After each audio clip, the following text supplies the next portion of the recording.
हरे कृष्णा। हरे कृष्णा। तो आप सभी का स्वागत है। हम लोग एक बहुत ही महत्वपूर्ण विषय के ऊपर चर्चा करने वाले हैं। सामान्यतः जब हम रविवार को कार्यक्रम करते हैं तो रविवार कार्यक्रम का नाम हमने रखा हुआ है महावदन्य प्रोग्राम। महावदन्य प्रोग्राम क्यों है? जैसे चैतन्य महाप्रभु ने विचार नहीं किया किसको कृपा देनी है, किसको कृपा नहीं देनी है, ठीक है, किसको कृपा देनी है और किसको कृपा नहीं देनी है, वैसे ही रविवार में सभी आते हैं। 10 साल पुराना भक्त भी आता है, 15 साल पुराना भक्त भी आता है, 15 मिनट पुराना भक्त भी आता है। तो जो प्रवचन होता है वो थोड़ा सा मिक्स हो जाता है।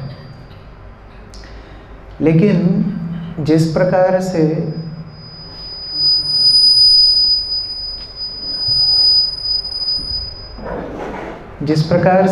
जब किसी बच्चे की आयु बढ़ती है उसके साथ साथ उसकी खुराक भी बढ़ती जाती है और उसीलिए उसको उसकी उम्र के हिसाब से पोषण मिलना चाहिए।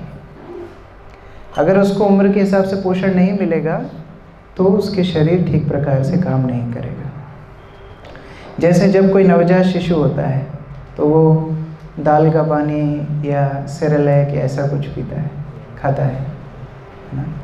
फिर उसका अन्नप्राशन होता है, उसको थोड़ा सा खीर चखाते हैं तो पहले मुंह नहीं खोलता है, ये थोड़ा सा मीठा मीठा जब पहली बार जाता है अंदर अच्छा लगने लगता है उसको, फिर उसको अन्न खाने की आदत हो जाती है। उसके बाद में फिर और बड़ा होता है तो घर से खा के भी जाता है, फिर टिफ़िन लेके भी जाता है, स्कूल से आके भी खाता है, फिर खेलने जाने के आके फिर खाता है, फिर रात में फिर खाता है, बीच में भी खाता ही रहता है। तो खुराक बढ़ती जाती है और अगर किसी की खुराक नहीं बढ़ती है तो वो अस्वस्थ है, उसको फिर डॉक्टर के पास ले जाते हैं, दिखाते हैं। उसी तरह आध्यात्मिक जीवन में भी समय के साथ हमारी आध्यात्मिक उन्नति होनी चाहिए, समय के साथ हमारी आध्यात्मिक खुराक बढ़नी चाहिए, हमारा सुनने के प्रति आकर्षण बढ़ना चाहिए, हमारा हरिनाम के प्रति आकर्षण बढ़ना चाहिए। जैसे अच्छे जप का क्या लक्षण है? अच्छे जप का लक्षण है कि और जप करने की इच्छा हो, ये अच्छे जप का लक्षण है। अच्छी सेवा का क्या लक्षण है? अच्छी सेवा का लक्षण है कि और सेवा करने की इच्छा हो। अच्छे भागवत श्रवण का क्या लक्षण है? और भागवत श्रवण करने की इच्छा हो। जैसा कि पृथु महाराज चतुष कुमारों को प्रार्थना करते हैं कि मुझे बहुत सारे कान मिल जाएं जिससे मैं वास्तव में भगवान को प्रार्थना करते हैं, बहुत सारे कान मिल जाएं जिससे मैं आपकी कथा श्रवण करता रहूं। तो जिसने गंभीरता से भक्ति के किसी भी अंग का, नवदा भक्ति में से किसी भी अंग का पालन किया है, उसकी आसक्ति उस अंग के प्रति और बढ़ती चली जाती है। इसलिए हमारे गुरु महाराज बोलते थे कि ये आध्यात्मिक मार्ग गंभीर मार्ग है, गंभीरता का मार्ग है। It's a serious business. ये कोई it's not for lazy and crazy, आलसियों के लिए नहीं है और उपद्रवियों के लिए नहीं है, ये गंभीर लोगों के लिए। तो गंभीरता के साथ हमको इस भक्ति जीवन में आगे बढ़ना चाहिए और इसके लिए वैष्णवों के जीवन का आदर्श हमारे लिए संबल बन सकता है। हमारे जीवन की प्रेरणा आती है वैष्णवों के चरित्र से। भगवान के चरित्र से भी ज़्यादा महत्वपूर्ण है वैष्णवों का चरित्र। बद्ध जीवात्मा के लिए वैष्णवों का चरित्र इम्पोर्टेंट है, महत्वपूर्ण है, क्योंकि बद्ध जीव इन वैष्णवों से संबंध स्थापित कर सकता है, अपनी समस्याओं को उनके साथ बता सकता है और उनके त्याग को अपने संबंध में समझ सकता है। जैसे कि एक बार जब श्रीरंगम में श्रीपाद रामानुजाचार्य बाहर जा रहे थे कहीं पर, तो उनके सारे शिष्य इकट्ठे हुए रंगनाथ के सामने, भगवान रंगनाथ के सामने, और वो प्रार्थना करते हैं कि हे भगवान, आप रामानुजाचार्य को क्यों जाने दे रहे हैं? आप तो गुणातीत हैं, भगवान स्वयं गुणातीत हैं, तो आप हमारी समस्याएं नहीं समझ सकते।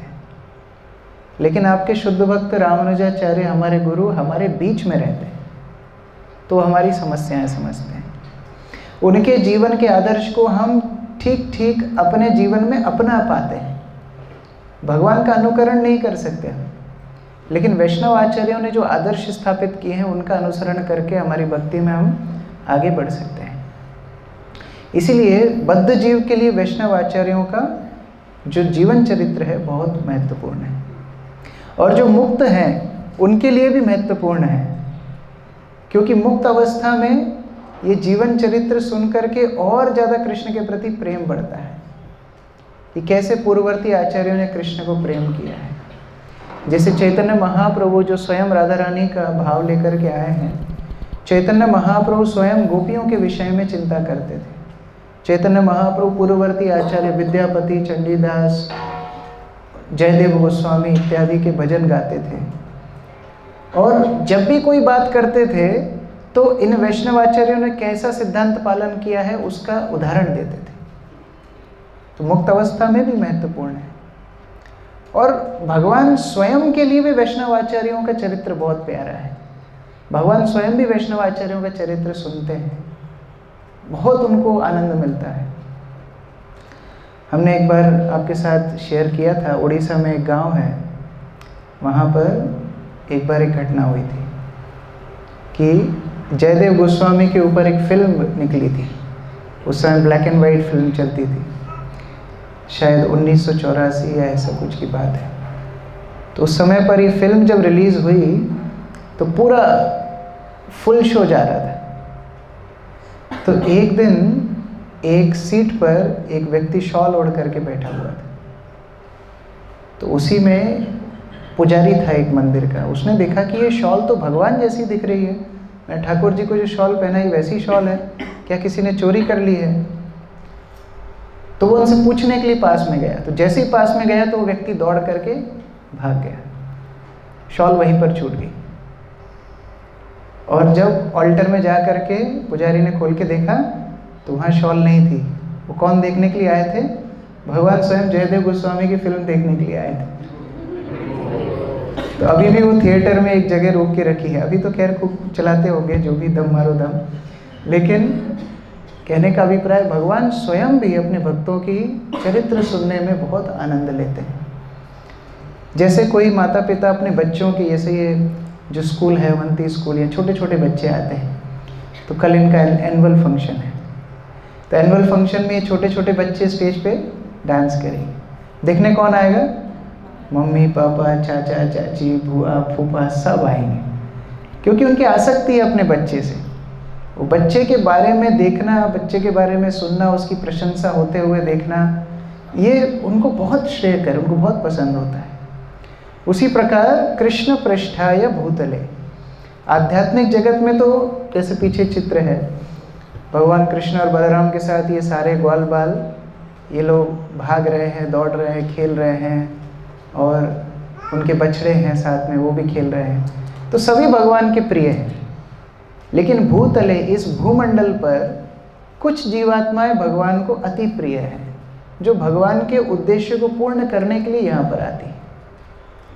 तो ऐसे भक्तों का चरित्र सुन के भगवान को बहुत प्रसन्नता होती है। इसीलिए हम बहुत भाग्यशाली हैं कि हम इन जीवन चरित्र को सुन रहे हैं, समझ रहे हैं। वैष्णव सिद्धांत या फिर शास्त्रों के सिद्धांत हमारे लिए केवल तर्क का विषय रह जाते अगर वैष्णव आचार्य के उदाहरण हमारे जीवन में ना होते। बहुत अच्छे प्रवचन हम दे पाते, बहुत अच्छे हम शास्त्रज्ञ बन जाते, बहुत बड़ी बड़ी कविताएं, किताबें लिख देते, लेकिन आचरण में कुछ ना आता अगर वैष्णव आचार्य अपने उदाहरण से उन सिद्धांतों को जी करके ना बताते। इसीलिए वैष्णवों का आचरण हमको सुनने मिल रहा है, बहुत भाग्यशाली। मुझे याद है हम जब कॉलेज में थे तो कृष्ण मुकुंद प्रभु, मैं और भी 3-4 भक्त बैठे थे, प्रसाद ले रहे थे, और एक वरिष्ठ भक्त उस समय आए थे साउथ अफ्रीका से, हेमांग चैतन्य प्रभु। तो उन्होंने हमसे प्रश्न पूछा। हम लोग सब साथ में बैठे थे, धीरगौर प्रभु भी थे। धीरगौर प्रभु को प्रश्न पूछा कि are you proud to be disciple of Guru Maharaj? ऐसा उन्होंने पूछा, क्या आप प्राउड है, गर्वित है कि आप गुरु महाराज के शिष्य हैं? तो उन्होंने जो उत्तर दिया मुझे बड़ा अच्छा लगा। बोले, I am not proud but I am grateful. कि मैं गर्वित नहीं हूँ, लेकिन मैं कृतज्ञ हूँ कि हम ऐसे आश्रय में हैं। तो जब हम ऐसे महान परंपरा के बारे में सुनते हैं तो गर्वित होना चाहिए, लेकिन विनम्रता के साथ, कृतज्ञता के साथ। तो आइए, बहुत ही महत्वपूर्ण विषय के अंदर हम प्रवेश करने जा रहे हैं। श्रील भक्ति सिद्धांत सरस्वती ठाकुर को प्रणाम करते हुए आगे बढ़ेंगे। हमारी परंपरा में सबसे लंबा प्रणाम मंत्र श्रील भक्ति सिद्धांत सरस्वती का ही है। तो सब लोग एक साथ हाथ जोड़िए, प्रणाम कीजिए। नमो विष्णुपादाय कृष्णपृष्ठाय भूतले श्रीमते भक्ति सिद्धांत सरस्वती नामिने श्रीवार्षभानवी देवी दयिताय कृपात्रे कृष्ण संबंध विज्ञान दायिने प्रभवे नमः। माधुरोज्ज्वल प्रेमाढ्य श्रीरूपानुग भक्तिदा श्रीगौर करुणा शक्ति विग्रहाय नमोस्तुते। नमस्ते गौरवाणी श्रीमूर्तये दीनतारिणे रूपानुग विरुद्ध पाप सिद्धांत द्वंद्वहारिणे। श्रील भक्ति सिद्धांत सरस्वती ठाकुर की जय। तो इनके प्रणाम मंत्र के विषय में हम लोग आखिरी दिन चर्चा करेंगे, जिससे आप लोग एक एक शब्द का मतलब उनकी लीला से संपर्क स्थापित कर सकेंगे। तो ये तीसरे दिन चर्चा करेंगे। हम जाते हैं आज से 550 वर्ष पहले। आज से 550 वर्ष पहले भगवान श्री चैतन्य महाप्रभु स्वयं पृथ्वी पर आए थे। भगवान श्री कृष्ण जब द्वापर युग में अपनी लीला करते हैं तो वो लीला माधुर्य की पराकाष्ठा होती है। उस लीला में जो भगवान अपने भक्तों के साथ आदान प्रदान करते हैं, ऐसा आदान प्रदान और किसी अवतार में भगवान ने नहीं किया, किसी अवतार में नहीं किया। इसीलिए ये जो ब्रज लीला है भगवान श्री कृष्ण की, ये अत्यंत गूढ़, अत्यंत मर्म कथा है, मोस्ट सीक्रेट, मोस्ट कॉन्फिडेंशियल। और भगवान जब अपनी लीला का विस्तार करते हैं तो उसका प्रयोजन होता है कि वो बद्ध जीवों को आकर्षित कर लें। ये उनका प्रयोजन होता है। असुरों का विनाश तो भगवान वैसे ही कर सकते हैं, उसके लिए भगवान को आने की आवश्यकता नहीं है। लेकिन भगवान ये लीला करके बद्ध जीव को आकर्षित करते हैं, जैसे मानो अपनी कंपनी का प्रमोशन कर रहे हैं। लेकिन समस्या ये है कि भगवान जब लीला करके चले गए, भगवान सोचने लगे कि मैंने इतनी उच्चतम लीला का प्रकाश तो भूमंडल पे कर दिया, लेकिन ये भूमंडल के लोग मुझ तक पहुंचेंगे कैसे? रास्ता तो मैंने दिखाया ही नहीं। कंपनी का प्रमोशन करके मैं आ गया, लेकिन विजिटिंग कार्ड तो मैंने दिया ही नहीं, कॉन्टेक्ट नंबर तो मैंने दिया ही नहीं। ये लोग मेरे से संपर्क कैसे स्थापित करेंगे? ये लोग ब्रज लीला में प्रवेश कैसे करेंगे? ये तो मैंने बताया ही नहीं। इसीलिए फिर भगवान श्री कृष्ण कलयुग में श्रीमती राधा रानी का भाव लेकर के आते हैं। भगवान श्री कृष्ण राधा रानी को प्रार्थना करते हैं कि मुझे लोगों को जाके भक्ति सिखाना है। तो राधा रानी बोलती है, जाओ आप सिखाओ भक्ति। बोले, जो चीज़ खुद को आती नहीं वो दूसरों को कैसे सिखाओ? भगवान थोड़ी किसी की भक्ति करते हैं, भगवान भी करते हैं, भक्तों की भक्ति करते हैं, लेकिन जो स्वयं की माधुरिमा है वो तो खुद व्यक्ति अपने आप की माधुरिमा कैसे चख सकता है? तो राधा रानी इसमें हेड मास्टर हैं, वो इसमें दक्ष हैं। भगवान राधा रानी का भाव लेकर के श्री चैतन्य महाप्रभु के रूप में आते हैं। और जब श्री चैतन्य महाप्रभु के रूप में यहाँ पर आते हैं तो उस ब्रज प्रेम को, उस ब्रज मंडल के प्रेम को, उस माधुर्य रस की पराकाष्ठा को हर किसी को दान कर देते हैं।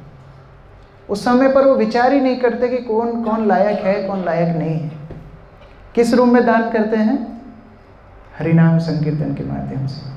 हरे कृष्णा कृष्णा कृष्णा हरे हरे, हरे राम राम राम हरे। गोलोकेर प्रेम धन हरिनाम संकीर्तन। ये गोलोक वृंदावन का प्रेम धन है जो श्री चैतन्य महाप्रभु जन जन तक पहुंचा देते हैं। और इस हरिनाम संकीर्तन के माध्यम से पूरे भारत भूमि में हरे कृष्ण महामंत्र का कीर्तन शुरू हो जाता है। चैतन्य महाप्रभु अपना प्रचार कार्य मायापुर से शुरू करते हैं और मायापुर धाम में संकीर्तन किया करते थे। रात भर दिन भर संकीर्तन करते थे और उस संकीर्तन के माध्यम से चैतन्य महाप्रभु अपने कृष्ण प्रेम में इतना डूब जाते थे कि उन्हें बाह्य जगत का कोई ध्यान ही नहीं रहता था। हमारे साथ भी ऐसा होता है ना, जब करते करते हम नींद में इतना डूब जाते हैं कि हमको बाह्य जगत का ज्ञान नहीं रहता। लेकिन चैतन्य महाप्रभु प्रेम में डूबते थे, हम नींद में डूबते हैं। तो चैतन्य महाप्रभु जब इस तरह प्रेम में डूबते थे तो अलग अलग भाव उनको आते थे।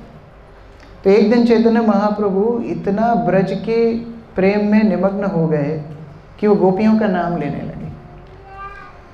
अब उनके साथ जो बच्चे पढ़ते थे वो टीचर थे, उन्होंने चतुष्पाठी शुरू की थी, एक पाठशाला शुरू की थी। तो कुछ बच्चे जो उनके पास पढ़ते थे उनका मजाक उड़ाने लगे। तो चैतन्य महाप्रभु सोचने लगे कि मैं जिस काम के लिए आया हूँ, अगर लोग मेरा मजाक उड़ाएंगे तो मैं इनको कृष्ण भक्ति कैसे दूंगा? तो मुझे कोई सम्मानजनक स्थिति में आना पड़ेगा।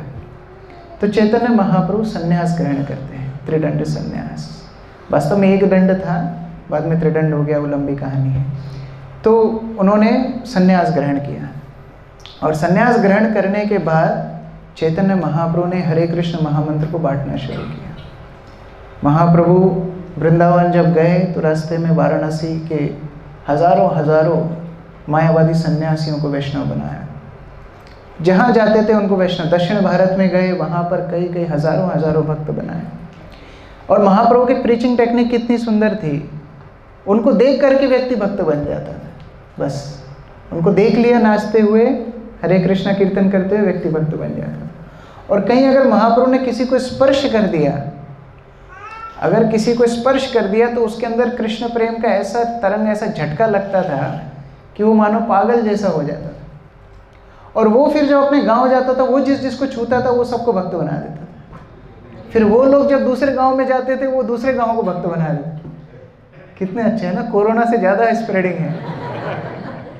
ऐसे प्रीचिंग हो रही थी। आप कल्पना करो, पूरे भारतवर्ष में कृष्ण भावनामृत फैल गई।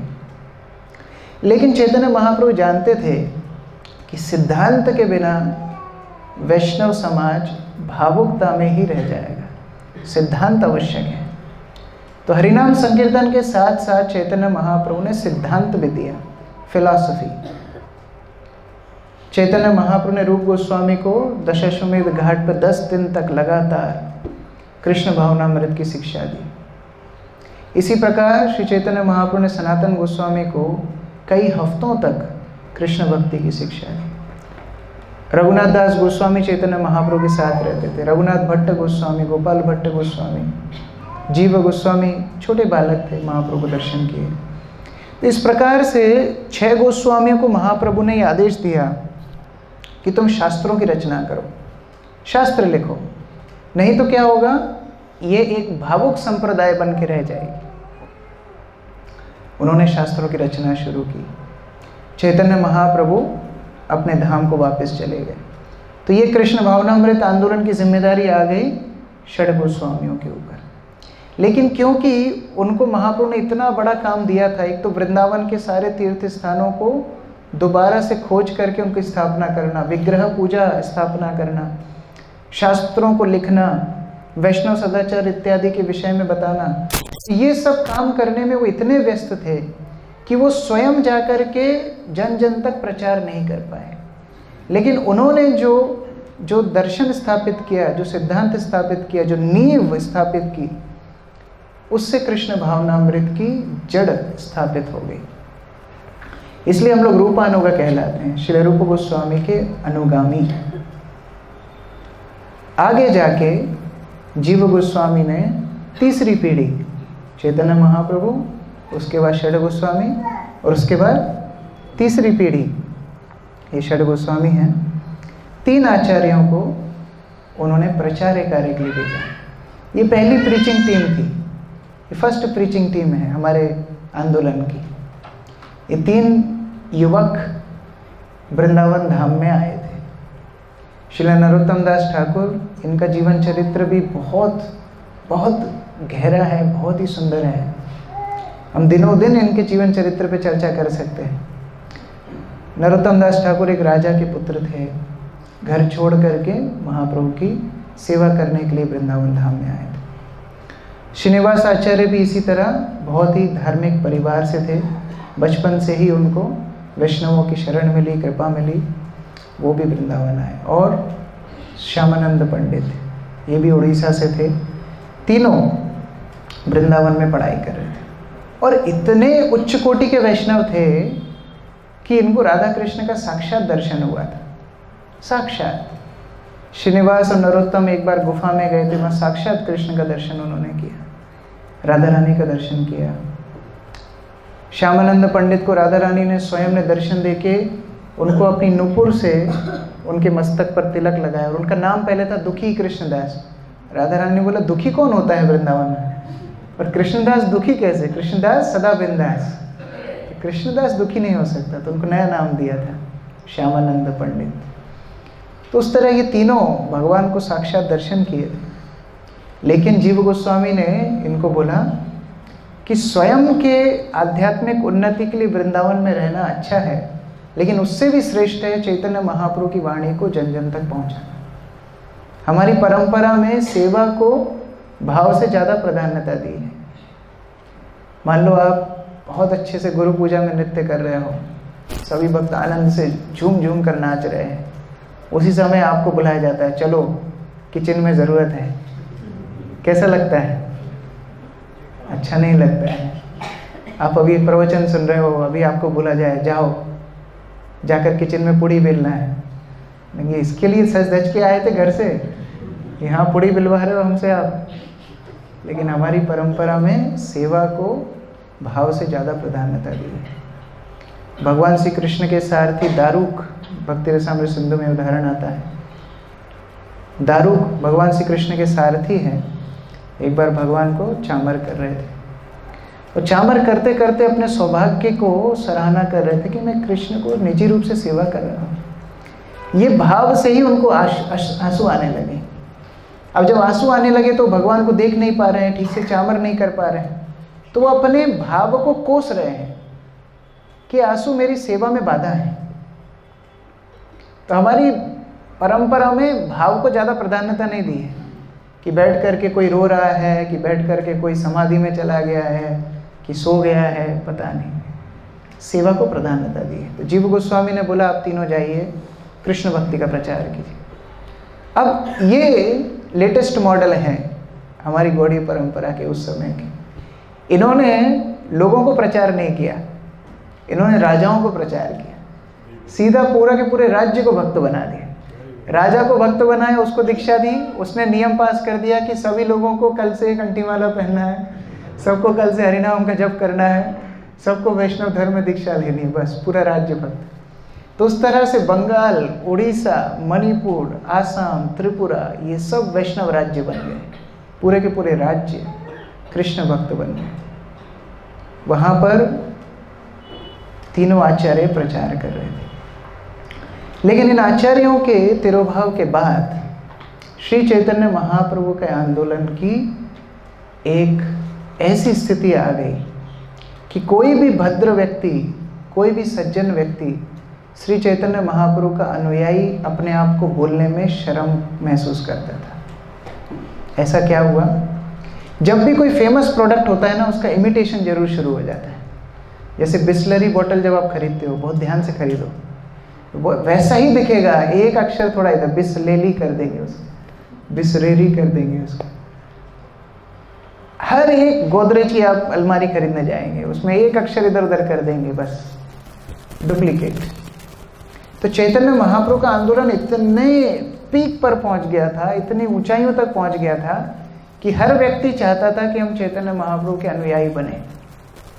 उसी के साथ ऐसा अपवाद शुरू हुआ कि कुछ लोगों ने उसका गलत इस्तेमाल शुरू कर दिया। चैतन्य महाप्रभु जो शुद्ध भक्ति देने के लिए आए थे, जिन्होंने धर्म की स्थापना के लिए अवतार लिया था। धर्म के 4 स्तंभ जो कि खंडित होते हैं मांसाहार, अवैध संग, नशा और जुआ से, ये चारों चीजें महाप्रभु के नाम पे ही लोग करने लगे। ऐसा बोलने लगे कि जब तक आप दूसरे की पत्नी को नहीं भगाओगे तो आपको कैसे समझ में आएगा कि कृष्ण का भाव क्या था। ऐसा सब चलने लगा। तो गौड़ीय परंपरा का खंडन होने लगा। और ये कोई नई बात नहीं है। भगवान भगवद गीता में बोलते हैं सकाले न महता, योग भ्रष्ट हो जाता है समय के कालक्रम में। तो चैतन्य महाप्रभु के जाने के बाद, षड गोस्वामियों के जाने के बाद, ये 3 आचार्यों के जाने के बाद कालक्रम में बहुत सारे अपसिद्धांत जन्म लेने लगे। चैतन्य महाप्रभु के नाम पर ही लोग समाज में अपवाद फैलाने लगे। श्रुति स्मृति पुराण आदि पंचरात्रिं विधिं विना एकांतिक हरि भक्ति उत्पादैव कल्पते। जब भक्ति शास्त्र सम्मत नहीं होती है तो उत्पाद फैलाती है, और वही हुआ। चैतन्य महाप्रभु का सारी शिक्षा, गौर गुणगान लुप्त हो गया। मायापुर में एक बहुत भीषण बाढ़ आई जिससे महाप्रभु का धाम भी लुप्त हो गया। और तो और कुछ संप्रदाय ऐसी आई जो ये बोलने लगी कि हरे कृष्ण महामंत्र जप के लिए है लेकिन कीर्तन के लिए नहीं है। तो कीर्तन के लिए नई नई मेलोडी शुरू की। जय जय क्या है, चैतन्य जय नित्यानंद, हरे कृष्ण हरे राम श्री राधे गोविंद, ऐसा शुरू किया। अलग अलग मेलोडीज बना दी। तो भगवान का गुणगान, भगवान का धाम, भगवान का नाम तीनों लुप्त हो गए। तो आप कल्पना कीजिए चैतन्य महाप्रभु की शिक्षाएं कितनी मुश्किल में पड़ गई। श्रील प्रभुपाद अपने भजन में लिखते हैं कि जो बांध को तोड़ करके नित्यानंद प्रभु ने, चैतन्य महाप्रभु ने पूरी बाढ़ लेकर के आए थे कृष्ण प्रेम की, जिसमें सभी लोग डूब रहे थे, उसको बांध दिया। जिनको जिम्मेदारी दी थी, जिनको जिम्मेदारी दी थी कि परंपरा की शिक्षाओं को आगे बढ़ाना है, उन्हीं लोगों ने उन शिक्षाओं का खंडन करना शुरू कर दिया। कोई स्मार्त बन गए, कोई कर्मकांडी बन गए, कोई मांस खाने लगे। मांस तो नहीं, मछली खाने लगे। बंगाल में मछली को बोलते जलेर फल। बोले ना ना, नॉन वेज नहीं है, जल का फल है। ऐसा कौन सा फल है जो तैरता रहता है? जो भी हो, ये सब चलने लगा। जाति गोसाई इत्यादि। जाति गोसाई मतलब अभी हम बताएंगे, आप संप्रदाय अलग अलग। जाति गोसाई मतलब जो गोस्वामी, जैसे अद्वैत आचार्य का वंश था, नित्यानंद प्रभु का वंश था, उनके बच्चे उनके बच्चे उनके बच्चे, वो बोलने लगे कि हम ही महाप्रभु के अनुयायी हैं। तो प्रचार करेगा तो कोई हम में से ही करेगा और कोई इसके लायक नहीं है। जबकि चैतन्य महाप्रभु स्वयं ने तो किसी को जन्म ही नहीं दिया, क्योंकि वो तो संन्यास ग्रहण कर लिए थे, उनका कोई बच्चे नहीं थे। लेकिन इन लोगों ने अपने अपने वंशों को आगे बढ़ाने का किया। तो इसको बोलते हैं अपसंप्रदाय।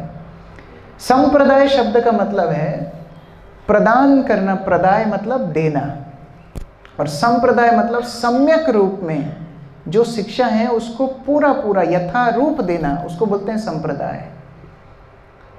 अपसंप्रदाय मतलब उसको सम्यक रूप से ना देना, उसमें कुछ ना कुछ खंडन कर देना, त्रुटि कर देना। इसको बोलते हैं चाइनीज विस्पर। हमने एक बार क्लास में किया था, संडे क्लास में, तब आप कम लोग आते थे, तो उस समय पर कोई था, उस समय हमने एक सर्कल बनाया था और एक जन को मैंने एक मैसेज कान में बोला था। अभी तो सब लोग चेंज, आप थी, और मैंने बोला था कि यही मैसेज अभी उनको बताइए। आप भी थी? फिर वो मैसेज इधर बताइए, इधर बताइए, इधर बताइए, और कान में उन्होंने बताते बताते जब वो वापस मेरे तक आया तो पूरा वाक्य इतना रोमांचक रूप से बदल गया था। चाइनीज विस्पर, अपसंप्रदाय। तो ये अपसंप्रदाय 13 प्रकार की हुई, 13 अपसंप्रदाय। ये सब चैतन्य महाप्रभु के अनुयायी अपने आप को बताते थे। डुप्लीकेट माल, 13 दुकानें। पहला है आउल। आउल मतलब ये लोग अपने आप को बहुत तरीके से, मतलब शारीरिक रूप से सजा के घूमते थे, और स्त्रियों के साथ संग करते थे। ये स्वयं को, जैसा मैंने बताया, ये कृष्ण दूसरे के गोपियों के साथ नाचते थे तो हम भी नाचेंगे। बाउल, बाउल मतलब शब्द का मतलब होता है पागल। तो ये लोग पागल जैसे, अवधूत जैसे नित्यानंद प्रभु इत्यादि अवधूत कृष्ण प्रेम में मदमस्त रहते थे, ये लोग पागल जैसा व्यवहार करते थे। और जैसे मुस्लिम लोग कव्वाली गाते हैं, ऐसे गा गा के प्रचार करते थे। इनका बाउल संगीत भी कव्वाली जैसा थोड़ा थोड़ा मिलता है, बाउल। फिर है जाति गोसाई। जाति गोसाई मतलब जो मैंने बताया, वंश में चलती आ रही है परंपरा। हम कुछ काम करें चाहे ना करें, हम नित्यानंद प्रभु के वंश में हैं, हम अद्वैत आचार्य प्रभु के वंश में, हम श्रीवास ठाकुर के वंश में, ऐसा। तो हम महान हैं, हम आचार्य हैं। जाति गोसाई। स्मार्त, स्मार्त मतलब जो जाति से ब्राह्मण थे। बोलना कि महाप्रभु के अनुयायी तो बहुत हैं, लेकिन हम ब्राह्मण अनुयायी हैं, तो हम ज़्यादा श्रेष्ठ अनुयायी हैं। तो उन लोगों ने अपना जो कर्मकांडी कार्यक्रम शुरू किया। फिर प्राकृत सहजिया। सहजिया मतलब जो हर चीज़ को सहज लेते हैं। भगवान की कथा में बैठेंगे तो खूब आंसू बहाएंगे और फिर बाहर जाके बीड़ी फूकेंगे। ये होते हैं सहजिया। कई बार तो अपने साथ मिर्ची का पाउडर रखते हैं, तो कथा में थोड़ा थोड़ा मिर्ची लगाते रहते हैं। फिर रोना आता है, लोग बोलते हैं अरे कितना भाव आ रहा है इसको, उसको बोलते हैं मिर्ची भाव। तो ये सहजिया। और सहजियाओं को हमारी परंपरा में बिल्कुल पसंद नहीं करता। तो महाप्रभु कृष्ण प्रेम में दिन रात रोते थे और ये उसी का अभिनय करते थे। चीप इमिटेशन, नकल करते थे। कभी मिर्ची लगाते थे, कभी आंख मलते थे, जानबूझ के रोते थे और फिर इंद्र तृप्ति भी करते थे। सहजिया। फिर है गौरांग नगरी। गौरांग नगरी एक और अप संप्रदाय, जिसमें वो बोलते थे चैतन्य महाप्रभु रासलीला के कृष्ण हैं और हम सब उनकी गोपियां हैं। तो ये भगवान चैतन्य महाप्रभु को एकदम कृष्ण जैसा डेकोरेट कर देते थे और उनके आसपास में नाचते थे रात में। गौरांग नगरी। सखी बेकी, ये बहुत फेमस है, आप लोगों ने भी देखा है, ये आप लोगों ने भी देखा है। कई जो पुरुष हैं महिला जैसे कपड़े पहन लेते हैं, नाक में नथली पहन लेते हैं, पूरा घूंघट वो खूब भगवान के सामने नाचते हैं, बिल्कुल महिलाओं जैसे नाचते हैं। उसका मूंछ दाढ़ी रहेगा, वो नहीं काटेगा, मूंछ दाढ़ी वाला महिला बन के नाचते हैं। तो ये होता है सखी बेकी। हम एक बार वृंदावन में गए थे, कपिल मुनि प्रभु बता रहे थे कि उनको ऐसे ही रास्ते में एक माता दिखी, तो वो रास्ता दे दिए। तो वो बात करने लगी, तो पता पड़ा माता नहीं है, वो पुरुष है। तो बोला आप ऐसा क्यों, घाघरा चोली क्यों पहने हो? बोले हम सखी बेकी है। तो कपिल मुनि प्रभु दुम दबा के भागे वहाँ से। तो ऐसा सखी बेकी अभी भी प्रचलित है, आप लोग ने देखा होगा। फिर है अतवादी, अतिवादी। अतिवादी बोलते हैं, अतवादी भी बोलते हैं, जो अपनी शक्ति का प्रदर्शन करते थे। वो बोलते थे कि चैतन्य महाप्रभु ने इतने बड़े बड़े चमत्कार दिखाए, एक आम की गुठली से तुरंत पेड़ प्रकट कर दिया, बड़े बड़े आम दे दिए, तो हम भी चमत्कार दिखा सकते हैं क्योंकि हम महाप्रभु के अनुयायी हैं। तो वो जादू टोना करते थे, लोगों को स्वस्थ कर देते थे, कोई घर में समस्या होती थी उसको सुधार देते थे। तो जादू टोना करके, भविष्य बता करके, इस तरह महाप्रभु के नाम से उनकी दुकान चला रहे थे। फिर सूफी तांत्रिक भी हुए, जो तंत्र विद्या, उज्जैन तो वैसे ही फेमस है तंत्र विद्या के लिए, तो बंगाल में बहुत तंत्र चलता है। हम एक बार हमारे कुछ वरिष्ठ भक्तों के साथ गए थे, जब हम स्कूल में थे तब मायापुर गए थे। तो हमने बोला कि हमको कलकत्ता जाना है प्रभुपाद का जन्म स्थान देखने। तो उन्होंने हमको ऐसे ही डराया था, बोले पता है कलकत्ता में ऐसा कालो जादू होता है, तुमको मुर्गा बना के ले जाएंगे। तो हम डर गए थे। तो ऐसा तंत्रिक वो भी है। कर्ता भाजा। कर्ता भाजा कौन थे? वो अपने गुरु को ही भगवान बताते थे। वो बोलते थे चैतन्य महाप्रभु भगवान हैं, लेकिन हमारे गुरु अभी लेटेस्ट भगवान हैं। तो उस तरह उनका। फिर नेड़ा नेड़ी, जो बुद्ध धर्म को चैतन्य महाप्रभु के धर्म के साथ मिक्स करके ऐसे करते थे। फिर लेरा लेरी और भी तरह के इस तरह के बहुत सारे अपसंप्रदाय हैं। तो ये अपसंप्रदाय इतने बढ़ गए थे, आप कल्पना कीजिए चैतन्य महाप्रभु की शिक्षाएं पूर्ण रूप से विलुप्त हो गई थी। चैतन्य महाप्रभु की शिक्षाएं जो चैतन्य चरितामृत में कृष्णदास कविराज गोस्वामी ने लिखी थी, पूरे बंगाल में चैतन्य चरितामृत की एक प्रति भी नहीं बची थी। आप कल्पना करो, चैतन्य महाप्रभु बंगाल में जन्म लिए बंगाल में प्रचार शुरू किए। एक प्रति चैतन्य चरितामृत की बंगाल में नहीं बची। और चैतन्य महाप्रभु के नाम से ये सब मांस भक्षण कर रहे थे, अवैध संग कर रहे थे, स्त्री पुरुष मिलन कर रहे थे, सब अवैध कर्म कर रहे थे। ऐसे में कोई भी भद्र व्यक्ति क्यों चैतन्य महाप्रभु का अनुयायी बनता? अब चैतन्य महाप्रभु की भविष्यवाणी का क्या होता है? चैतन्य महाप्रभु बोल करके गए थे, पृथ्वी ते आछे जत नगर आदि ग्राम, सर्वत्र प्रचार होइबे मोर नाम। मेरा नाम सारे पृथ्वी में, हर गांव में, हर शहर में फैलेगा। तो ऐसा फैलेगा ये तो नहीं पता था, ये तो नेगेटिव फैल रहा है, तो सही नाम कैसे फैलेगा? अच्छा, ऐसा नहीं सभी लोग इस संप्रदाय संपर्क में थे। कुछ लोग जो सत्य पाथ पे चल रहे थे, जो चैतन्य महाप्रभु के वास्तविक अनुयायी थे, वो लोग भजनानंदी बन गए थे। भजनानंदी मतलब अपना भजन करते थे। उनको लगता था कि हम तो बड़े शुद्र हैं, हम बड़े छोटे व्यक्ति हैं, हम क्या प्रचार करेंगे। तो वो अपने एक छोटे से स्थान में निर्जन भजन किया करते थे। तो जो पक्का अनुयायी है वो निर्जन भजन कर रहा है, और जो नकली अनुयायी है वो संप्रदाय चला रहा है। तो चैतन्य महाप्रभु की शिक्षाओं का क्या होगा? उस समय पर एक विशेष आचार्य हमारी परंपरा में आते हैं, श्रील भक्ति विनोद ठाकुर। श्रील भक्ति विनोद ठाकुर एक क्रांतिकारी आचार्य हैं, जिन्होंने हमारी परंपरा को एक नई दिशा दी। उस अपवाद से, उन अपसंप्रदायों से श्रील भक्ति विनोद ठाकुर ने हमारी संप्रदाय को बचाया। उन्होंने चैतन्य महाप्रभु की शिक्षाओं को खोजा। चैतन्य चरितामृत को खोजने के लिए उन्होंने कई अफसरों की मदद ली। वो स्वयं डिस्ट्रिक्ट मजिस्ट्रेट थे। अंग्रेजी शासनकाल में भारतीयों को सबसे बड़ी पदवी मिलती थी डिस्ट्रिक्ट मजिस्ट्रेट, इससे ऊपर और कोई भारतीय को पदवी नहीं मिलती थी। तो वो स्वयं डिस्ट्रिक्ट मजिस्ट्रेट की पदवी पर थे। तो उन्होंने काफ़ी अफसरों की मदद लेकर के उड़ीसा के एक गांव से चैतन्य चरितामृत की एक प्रति को प्राप्त किया, फिर उसको प्रकाशन करना शुरू किया। उसके ऊपर टीका भी लिखा, अमृत प्रभा भाष्य।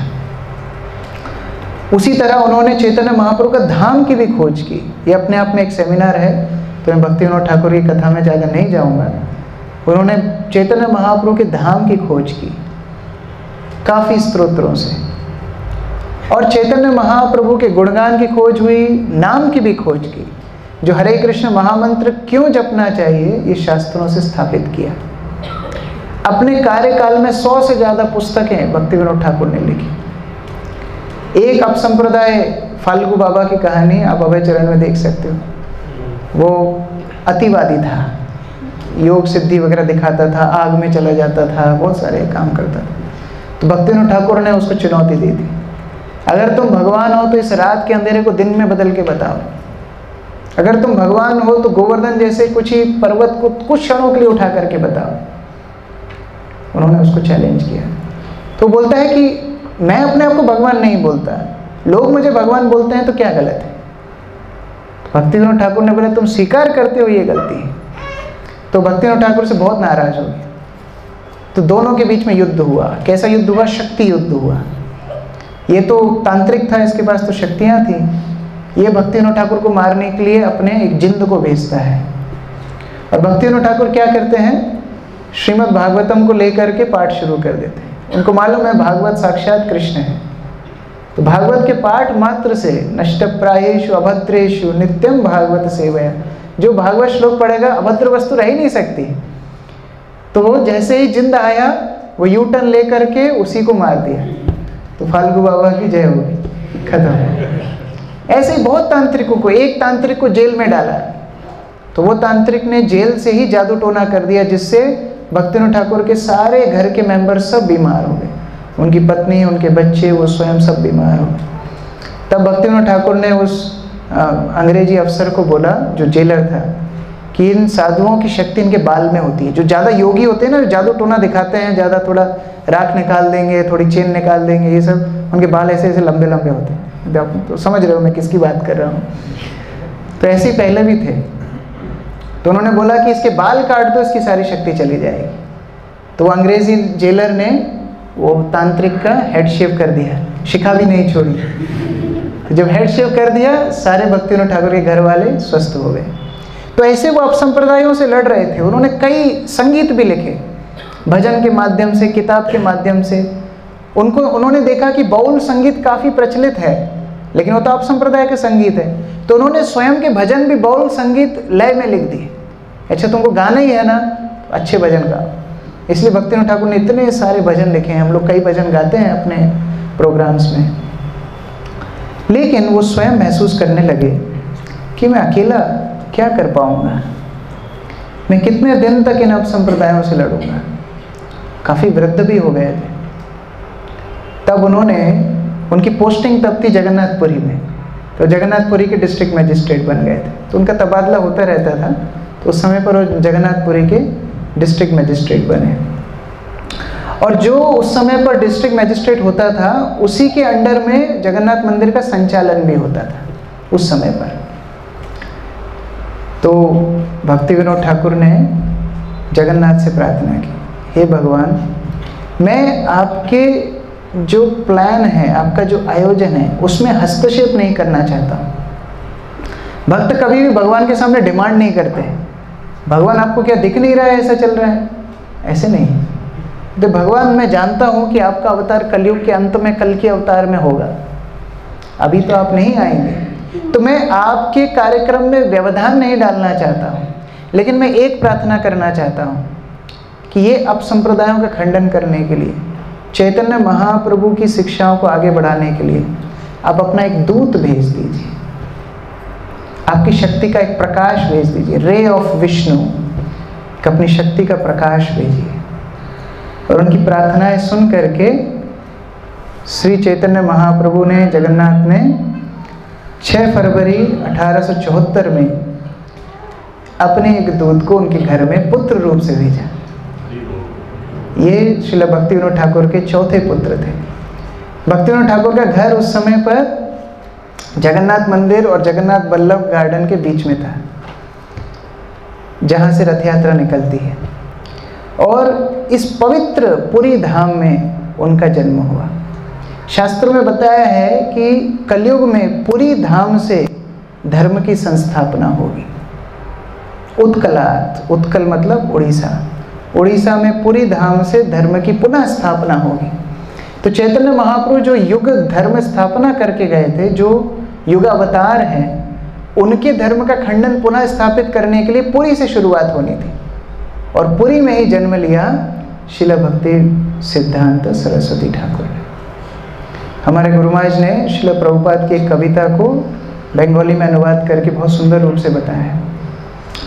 शे शुभ दिने आराधना करो जागरे जगतवासी, चैत्र मधुर सर्ग में दूर शुभ लगनेर राशि, जे दिन अमर हृदय राज गुरुदेव महाराज, पूत पुरी धामे प्रकाशे अपनी हरे पृथ्वी त्रास। बताते हैं कि आज बड़ा शुभ दिन है। शे शुभ दिनेर आराधना करो, सभी आराधना करो। जागो रे जगतवासी, हे जगत के वासियों जागो। क्यों? पुत पुरी धाम में, पुत मतलब पवित्र, पवित्र पुरी धाम में भगवान स्वयं ने अपने दूत को भेजा है, परम आराध्य गुरु श्रील भक्ति सिद्धांत सरस्वती ठाकुर। तो इस प्रकार उनका जन्म हुआ। जिस स्थान पर उनका जन्म हुआ था, बाद में वहाँ पर जब गौड़िया मठ की स्थापना हुई और उस कमरे की खुदाई हुई, तो उसमें से चंदन की महक आ रही थी। इतने पवित्र स्थान में श्रील भक्ति सिद्धांत सरस्वती का जन्म हुआ। उनकी कुंडली बनाई गई। उनकी जब कुंडली बनाई गई तो विस्मय की बात तो ये थी कि जब उनका जन्म हुआ था तो जो नाड़ी बच्चे और माता को जोड़ती है, वो नाड़ी इस तरह निकली थी जैसे मानो उन्होंने जनेऊ पहनी हो। और माधव संप्रदाय में ये नियम है, अगर किसी को वो आचार्य बनाते हैं तो उसके जन्म के समय नाड़ी यज्ञोपवीत जैसे अगर नहीं निकलेगी तो उसको आचार्य नहीं बनाएंगे। तो ये सूचक था कि आगे जाके बालक आचार्य बनने वाला है। उनका जब कैलकुलेशन किया गया, कुंडली बनाई गई, तो उनका सोम काफ़ी भारी था। जिनका सोम काफ़ी भारी होता है, शक्तिशाली होता है, वो प्रवक्ता बड़े अच्छे होते हैं, प्रवचन बड़े अच्छे देते हैं। लेकिन दूसरी एक बात थी, उनका शनि भी भारी था। तो माता पिता डर गए, अरे शनि भारी है, शनि के नाम से सभी डरते हैं। शनि का मतलब क्या है? शनई, शनई मतलब धीरे, हर काम को धीरा कर देता है वो प्रगति धीरे ही कर देगा, वो स्वास्थ्य धीमा कर देगा, वो सब चीज़ धीमा कर देगा। लेकिन उस ज्योतिषी ने बताया जिसका सोम भी भारी हो और शनि भी भारी हो, ये शनि वैराग्य पैदा करता है, तो ये आगे जाके सन्यासी बनेगा। तो माता थोड़ी खुश नहीं हुई, लेकिन भक्तिविनोद ठाकुर बहुत खुश हो गए कि चलो ये आगे जाकर के सन्यास ग्रहण करेगा। और उनके 12वें घर में केतु था, जिनके 12वें घर में केतु होता है वो मोक्ष प्राप्ति के लिए अग्रसर होते हैं। तो इसका मतलब सन्यासी होगा, लेकिन अब संप्रदाय का सन्यासी नहीं होगा, ये सत सन्यासी होगा। तो इस तरह से उनका चार्ट बनाया गया। 32 लक्षण उनके शरीर में थे। ये ध्यान से सुनना, 32 लक्षण। आपको अगर ऐसा लग रहा हो कि आप बहुत बड़े महात्मा हो, तो ये 32 लक्षण आपके अंदर होना चाहिए, ठीक है। जो महात्मा होते हैं उनके अंदर ये 32 लक्षण जन्म के साथ होते हैं। क्या होते हैं?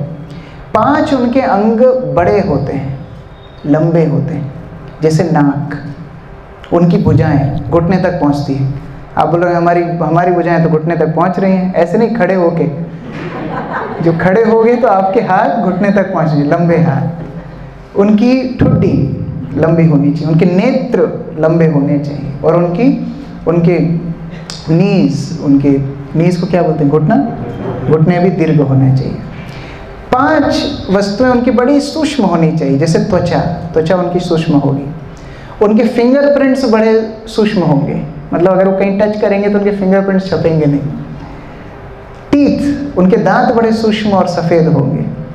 उनके बाल शरीर पे काफ़ी सूक्ष्म होंगे, काफ़ी पतले होंगे, और उनके सिर पर भी बाल काफ़ी कम होंगे। 7 अंग लाल होने चाहिए, लालिमा होना चाहिए, जैसे आँख लाल होंगी। उनके पैर के और हाथ के तलवे एकदम लाल होंगे। उनकी जिह्वा एकदम लाल होगी, उनके नाखून लाल होंगे, और उनके होंठ लाल होंगे। लिपस्टिक लगाने के बाद नहीं, पहले। उसके बाद 6 अंग उनके उच्च स्थिति में, मतलब ऊंचे उठे हुए होंगे, जैसे कि उनकी छाती उठी होगी, उनके कंधे उठे होंगे, उनके नाखून उठे हुए होंगे, उनकी नाक उठी हुई होगी, उनकी कमर सीधी होगी, और उनका मुख भी एकदम सीधा होगा। 3 वस्तुएं उनकी छोटी होंगी, उनकी गर्दन छोटी होगी, उनकी जांघें छोटी होंगी, और उनके जनेंद्रियां छोटी होंगी। 3 अंग उनके चौड़े होंगे, छाती उनकी चौड़ी होगी, उनका मस्तक चौड़ा होगा। जो ज़्यादा मेधावी बच्चे होते हैं उनका मस्तक बड़ा होता है, शरीर छोटा होता है। उसके बाद उनकी कमर भी चौड़ी होगी, और 3 अंग उनके गंभीर होंगे, जैसे उनकी नाभि, उनकी ध्वनि, उनकी आवाज़ भारी होगी, और उनका चरित्र भारी होगा। ये 32 लक्षण महान जनों के लक्षण हैं। जैसे भगवान राम की कुंडली में ये लक्षण थे, चैतन्य महाप्रभु के लक्षण थे, ऐसे भक्ति सिद्धांत सरस्वती के 32 लक्षण थे जन्म से। तो अगर किसी को कभी डाउट हो कि अपन बन गए अभी आचार्य हैं, तो ये 32 लक्षण रिवाइज कर लेना। जब वो 5 महीने के हुए, 5 महीने के छोटे बालक, तो उनका जन्म हुआ था फरवरी में, और जगन्नाथ रथ यात्रा लगभग जून में होती है। तो 5-5.5 महीने के थे उस समय जगन्नाथ रथ यात्रा निकली। तो जब जगन्नाथ रथ यात्रा निकल रही थी, तो कई बार जगन्नाथ का रथ अपने आप कहीं रुक जाता है और अपनी इच्छा से ही चलता है।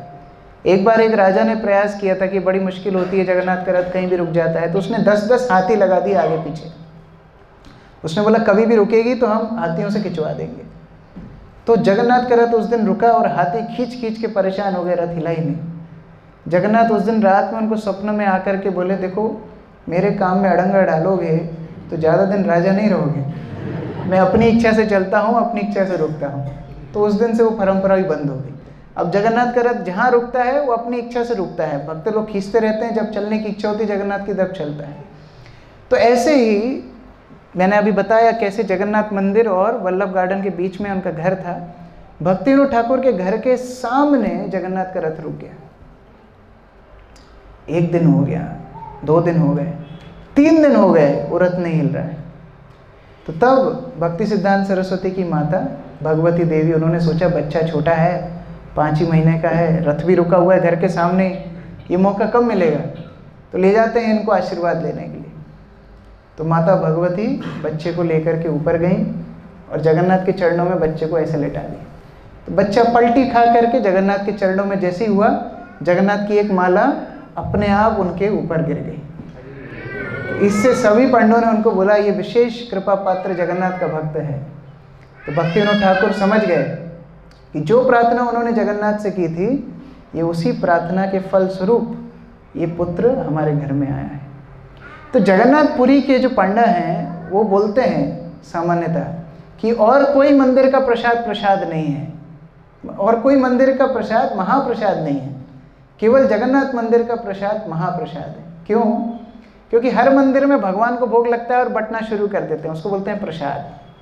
लेकिन जब भगवान का कोई भक्त उसको ग्रहण करता है, उसके बाद उसका उच्चिष्ट बढ़ता है, उसको बोलते हैं महाप्रसाद, डबल कृपा। तो जगन्नाथ मंदिर में क्या होता है, पहले जगन्नाथ को भोग अर्पित होता है, फिर विमला देवी का मंदिर है, ये भी एक लंबी कहानी है, मैं उसमें नहीं जाऊंगा। पहले महाप्रसाद ये जगत में था ही नहीं, ये केवल भगवान के चिन्मय संगियों के पास था। तो नारद मुनि एक बार शिव जी से मिलने जाते हैं और वहाँ उनके हाथ में प्रसाद होता है, लंबी कहानी है। तो माता पार्वती नाराज़ हो जाती हैं कि हमको प्रसाद मिला नहीं, उनको कृपा करने के लिए जगन्नाथ उनको स्थान देते हैं पुरी में। तो भगवान जगन्नाथ का प्रसाद सबसे पहले जाता है विमला देवी के पास, जो दुर्गा माता हैं, पार्वती देवी हैं, और उनको अर्पित होने के बाद वो प्रसाद महाप्रसाद बनता है, फिर सबको बंटता है, क्योंकि वो भी वैष्णवी हैं। तो जब भक्त ग्रहण करते हैं प्रसाद को, उसके बाद वो महाप्रसाद बनता है। तो भक्ति विनोद ठाकुर सोचने लगे कि ये तो जगन्नाथ का प्रसाद है, लेकिन जगन्नाथ का प्रसाद तो साधारण प्रसाद नहीं होता है, वो तो महाप्रसाद होता है। तो महाप्रसाद को बोलते हैं बिमला प्रसाद, क्योंकि बिमला देवी के माध्यम से जगन्नाथ का प्रसाद मिलता है, इसलिए बालक का नाम रख दिया बिमला प्रसाद। तो भक्ति सिद्धांत सरस्वती का बचपन का नाम है बिमला प्रसाद। उसके बाद 6 महीने हुए, ये भक्ति सिद्धांत सरस्वती का फोटो नहीं है, ऐसे ही फोटो डाला है। तो अन्नप्राशन का समय आया है। तो अन्नप्राशन में भगवान का प्रसाद से, जगन्नाथ के प्रसाद से उनको पहले अन्न मुख में दिया। और अन्नप्राशन के समय पर ही एक और रिवाज होता है कि बच्चे के सामने कई वस्तुएं रखी जाती हैं, कई द्रव्य रखते हैं, पुस्तक रखते हैं, अस्त्र शस्त्र रखते हैं और भी सामान रखते हैं।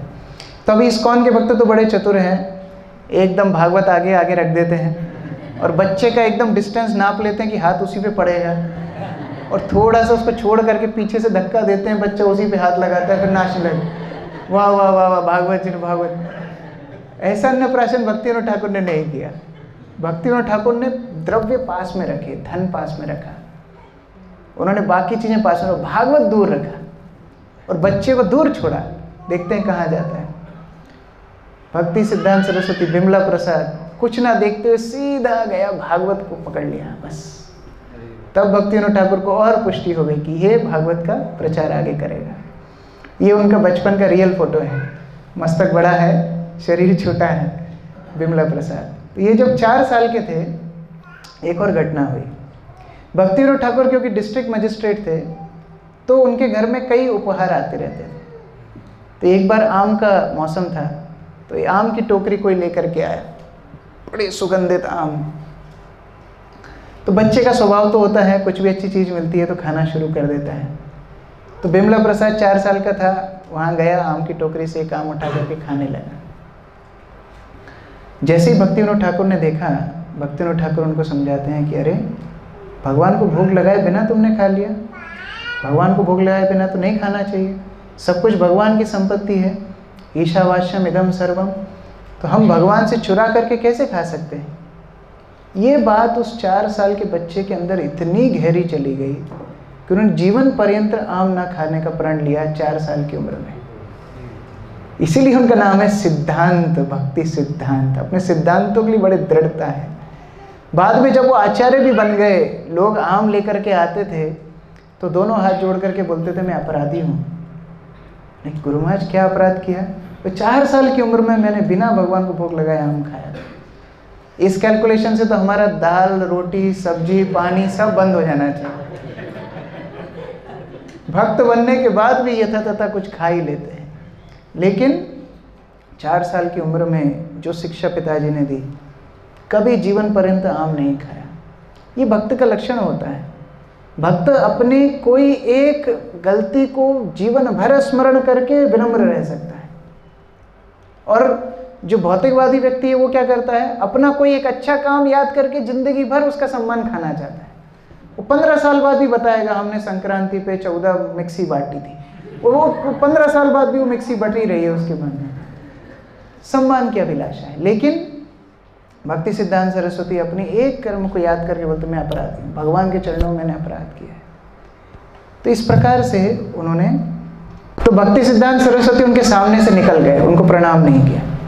तो बाद में भक्तिविनोद ठाकुर ने फिर उनको समझाया, जैसे आम के लिए समझाया था कि बेटा ऐसा करते हैं कि साधु संत जब घर में आते प्रणाम करना चाहिए। तो वो छोटा सा बालक भक्तिविनोद ठाकुर को बोलता है मैं सहेजिया लोगों को प्रणाम नहीं करता। तो भक्तिविनोद ठाकुर समझ गए हाँ यही प्रोडक्ट चाहिए था, अब संप्रदाय से लड़ने के लिए ऐसे ही व्यक्ति चाहिए। तो जब वो 7 वर्ष के थे, 7 वर्ष की आयु में उन्होंने सारी भगवद गीता कंठस्थ कर ली थी, 700 श्लोक, 7 वर्ष की आयु में। और तो और भक्तिविनोद ठाकुर एक पत्रिका चलाते थे जिसका नाम है सज्जन तोषणी।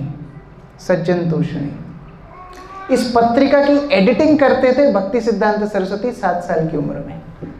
भक्तिविनोद ठाकुर लिखते थे और ये एडिटिंग करते थे।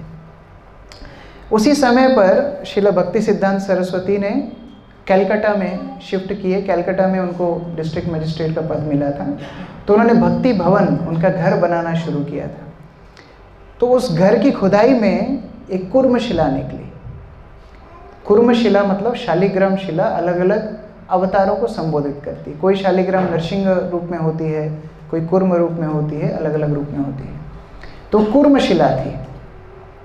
भक्तिविनोद ठाकुर ने सोचा कि ये बालक इतना मेधावी है, इतना शुद्ध है, वो कुर्म शिला भक्ति सिद्धांत सरस्वती को पूजा करने के लिए थी। तो 7 साल की उम्र से कुर्म शिला की पूजा। अब कुर्म शिला की पूजा करने के लिए तो दीक्षा चाहिए, तो भक्तिविनोद ठाकुर ने उनको नाम दीक्षा दी।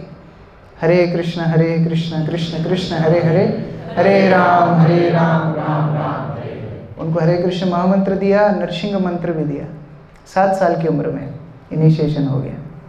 ये भक्तिविनोद ठाकुर का परिवार है। भक्तिविनोद ठाकुर यहाँ बैठे हुए हैं और उनके दाहिने ओर भक्ति सिद्धांत सरस्वती खड़े हुए हैं। और ये पिक्चर में भी आप उनके युवा फोटो को देख सकते हैं। तो जब वो स्कूल में भेजे गए तो स्कूल में उन्होंने अपना एक राइटिंग स्किल डेवलप किया जिसको बोलते शॉर्ट हैंड। शॉर्ट हैंड मतलब जो भी टीचर प्रवचन देती थी, लेक्चर देती थी क्लास में, वो पूरा का पूरा अपनी कोड लैंग्वेज में लिख लेते थे, कोडिंग में। और टीचर बोलती थी अरे इतने बच्चे तो इतना नोट्स बनाए, तुमने तो आधा पन्ना ही लिखा है। तो वो अपनी कोड लैंग्वेज से एज इट इज़ लेक्चर को दोहरा देते थे। श्रुतिधर थे, एक बार सुन के सब कुछ है। तो टीचर को बड़ा विस्मय होता था, इसको क्या पढ़ाएं हम। तो वो खुद थे 9th और 10th स्टैंडर्ड में, लेकिन टीचर उनको ले जाते थे ग्रेजुएशन वाले कॉलेज में पढ़ाने के लिए, क्योंकि टीचर बैठ जाते थे कुर्सी पे, उनको आराम मिल जाता था और ये ब्लैक बोर्ड पे पढ़ाते थे बच्चों को। तो ये संस्कृत में, ज्योतिष में, विज्ञान में, सब में पारंगत बन गए और अल्प आयु में ही सारी पढ़ाई कर ली। तो अब स्कूल में बैठे बैठे क्या करें, तो नरोत्तम दास ठाकुर की प्रेम भक्ति चंद्रिका, प्रार्थना इत्यादि क्लास में पढ़ते थे। और टीचर कुछ बोल भी नहीं सकते क्योंकि वो जाके कॉलेज में पढ़ा रहा है, तो टीचर क्या बोलेंगे। तो इतने मेधावी थे। 13 साल की उम्र में भक्तिविनोद ठाकुर ने उनको तुलसी माला दी कि अब आप तुलसी माला पे जप करना शुरू करो। और 1885 में जब वो इसी तरह 13-14 साल के थे और इतने प्रकांड पंडित बन गए थे, उन्होंने पुस्तकें लिखना शुरू कर दी। हमारा जो ज्योतिष ज्ञान है वो चंद्रमा के ऊपर आधारित है, जैसे पूर्णिमा, अमावस्या, शुक्ल पक्ष, कृष्ण पक्ष इत्यादि। उन्होंने पूरा का पूरा ज्योतिष का जो गणना है सूर्य के हिसाब से लिखा और पंजिका बनाई, सूर्य सिद्धांत ग्रंथ के ऊपर टीका लिखी। तो जो उनके कॉलेज के सारे प्रोफेसर्स थे उन सब ने मिलकर उनको उपाधि दी सिद्धांत सरस्वती, जिसको सिद्धांत की समझ है माता सरस्वती के आशीर्वाद से। तो ये उपाधि उनको उसी समय पर दी गई जो उनको जीवन पर्यंत उनके साथ में ये नाम रहा, सिद्धांत सरस्वती। कलकत्ता यूनिवर्सिटी में उनको हेड प्रोफेसर बनाना चाहते थे, HOD। तब भक्ति सिद्धांत सरस्वती ने सोचा ये तो लफड़ा बढ़ता ही जा रहा है, मैं पढ़ना चाहता हूँ नरोत्तम दास ठाकुर के ग्रंथ, अपने पिताजी की लिखी हुई किताबें, और ये लोग मुझे फंसाते ही जा रहे हैं। तो उन्होंने यूनिवर्सिटी ड्रॉप कर दी, क्योंकि अच्छी नौकरी के बाद क्या होता है, फिर रिश्ते आने शुरू हो जाते हैं। तो उनकी इच्छा नहीं थी गृहस्थ जीवन में जाने की, तो उन्होंने वहीं पर वो चीज़ ड्रॉप कर दी। और उन्होंने अपने कुछ मित्रों के साथ मिलकर के एक ग्रुप बनाया। उस ग्रुप को नाम दिया अगस्त असेंबली। वो अगस्त असेंबली ग्रुप क्या करता था, साथ में आकर के भगवत चर्चा करते थे, और उसका एक नियम था कि जो भी इसका मेंबर होगा उसको आजीवन ब्रह्मचारी रहना पड़ेगा। तो काफ़ी युवा 17 साल की उम्र में उन्होंने ये बनाया था, काफ़ी युवा जुड़ गए और भगवत चर्चा करने लगे।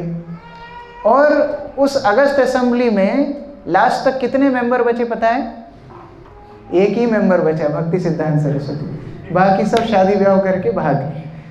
तो उस तरह से उनकी ख्याति बढ़ी। एक बार जब वो इसी तरह 17-18 साल के थे, मेदिनीपुर में, कलकत्ता के पास में एक बड़ा क्षेत्र है मेदिनीपुर, मेदिनीपुर में एक बहुत बड़ा आयोजन किया गया ब्राह्मणों के द्वारा। और उसमें ये तर्क था कि ब्राह्मण बड़े हैं कि वैष्णव बड़े हैं, ये तर्क होने लगा। और उसमें वैष्णवों की तरफ से भक्ति विनोद ठाकुर को बुलाया गया, जो भक्ति सिद्धांत सरस्वती के पिताजी थे। लेकिन वो अस्वस्थ हो गए, बूढ़े भी हो गए थे, अस्वस्थ भी हो गए, खांस रहे थे, उनसे बोलने का नहीं बन रही थी, लेकिन फिर भी वो जा रहे थे।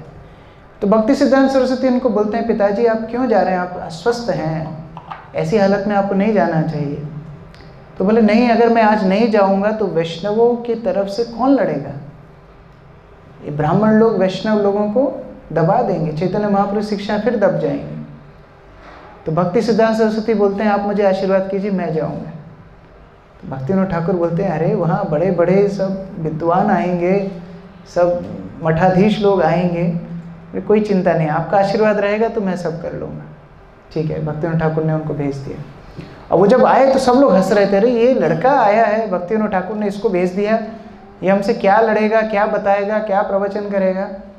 ठीक है, सबके लेक्चर हुए, उनको लास्ट में स्लॉट दिया। लास्ट में उन्होंने जब बोलना शुरू किया, भक्ति सिद्धांत सरस्वती ने ब्राह्मणों की प्रशंसा करना शुरू कर दी। अब वैष्णव लोग सोचने लगे अरे ये तो अपनी पार्टी में था, लगता है ये डर गया, डर के इसने पार्टी बदल ली। और खूब ब्राह्मणों की प्रशंसा, ब्राह्मण भगवान के मस्तक से निकलते हैं, ब्राह्मणों के मुख से भगवान भोजन करते हैं, इतना गुणगान ब्राह्मणों करने लगा, ब्राह्मण 5-5 फीट लंबे हुए। तो वैष्णव सोचने लगे अरे इसको तो भक्ति विनोद ठाकुर ने भेज के बहुत गलती की। लेकिन जब उन्होंने ब्राह्मणों का महत्व बताया, उसके बाद उन्होंने ये बताया कि ब्राह्मण होता कौन है, तब सबकी आंखें खुल गई। गुण कर्म विभागशः, ब्राह्मण के गुण क्या है, ब्राह्मण के कर्म क्या है। और तब जितने ब्राह्मण थे सब सिर छुपा करके बैठ गए, क्योंकि कोई पान चबा रहा था, कोई बीड़ी फूंक रहा था, कोई व्यापार कर रहा था, कोई चापलूसी करता था। तो जब भक्ति सिद्धांत सरस्वती ने ब्राह्मणों के लक्षण बताए, तब ब्राह्मण शांत हो गए। और तब फिर उन्होंने वैष्णवों की ख्याति बताई कि करोड़ों करोड़ों ब्राह्मणों से श्रेष्ठ वैष्णव है, क्योंकि एक वैष्णव के अंदर शक्ति है पूरे विश्व को पवित्र कर देने की। इस तरह से जब उन्होंने बोला, सारे ब्राह्मण वैष्णव सब उनके चरणों में गिर गए और उनके चरण धो करके उन्होंने जलपान किया। इस तरह उन्होंने वैष्णव संप्रदाय को स्थापित किया। बाद में उन्होंने अपनी स्वयं की एक पाठशाला खोली और वहाँ पर वो शास्त्रों का ज्ञान बताते थे। और उधर ही उनकी भेंट हुई श्रील जगन्नाथ दास बाबा जी महाराज से। अभी जगन्नाथ दास बाबा जी महाराज कौन है, ये इनके ऊपर फिर हम लंबी चर्चा बाद में कर सकते हैं। लेकिन जगन्नाथ दास बाबा जी महाराज वैष्णवों के सार्वभौम थे, वैष्णवों के नेता थे, और भक्ति विनोद ठाकुर उनको शिक्षा गुरु रूप से स्वीकार करते थे। तो जगन्नाथ दास बाबा जी महाराज ने भक्ति सिद्धांत सरस्वती को बोला कि हम वैष्णवों के पास, गौड़ीय वैष्णवों के पास अपना कैलेंडर नहीं है, अपना पंचांग नहीं है, तो क्या आप वो बना सकते हो। तो तुरंत भक्ति सिद्धांत सरस्वती ने गौरवदा करके हमारी वैष्णव पंजिका बनाई, जिससे अभी हम सारे व्रत अभी अनुसरण करते हैं, अभी तक उसी पंजिका के अनुसार हमारा कैलकुलेशन होता है। उसके बाद भक्ति सिद्धांत सरस्वती ठाकुर अपने पिताजी के साथ तीर्थ यात्रा पे गए। प्रयाग गए, गया गए, वृंदावन मथुरा गए, और वो यात्रा करने के बाद उनके अंदर एक अलग ही एक वैराग्य पैदा हुआ कि मुझे गुरु का आश्रय लेना है। उसी बीच उनके घर पर गोद्रुम में एक साधु भक्ति विनोद ठाकुर की कथा सुनने रोज आया करते थे। भक्ति विनोद ठाकुर रोज भागवत पे प्रवचन करते थे, और एक भीड़ में एक अवधूत जैसा एक संत रोज आकर के कथा सुनता था। उनका नाम था श्रीला गौर किशोर दास बाबा जी महाराज।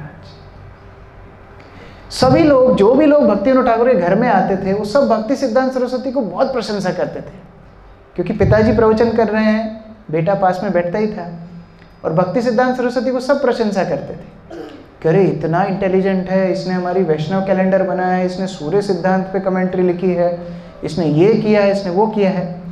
लेकिन ये बाबा जी गौर कृष्णदास बाबा जी महाराज उसकी तरफ देखते भी नहीं थे। तो भक्ति सिद्धांत सरस्वती को लगता था ये मेरी तरफ क्यों नहीं देखते हैं, जिन सारे गुणों के लिए लोग मुझे प्रशंसा करते हैं ये मुझे देखते ही नहीं।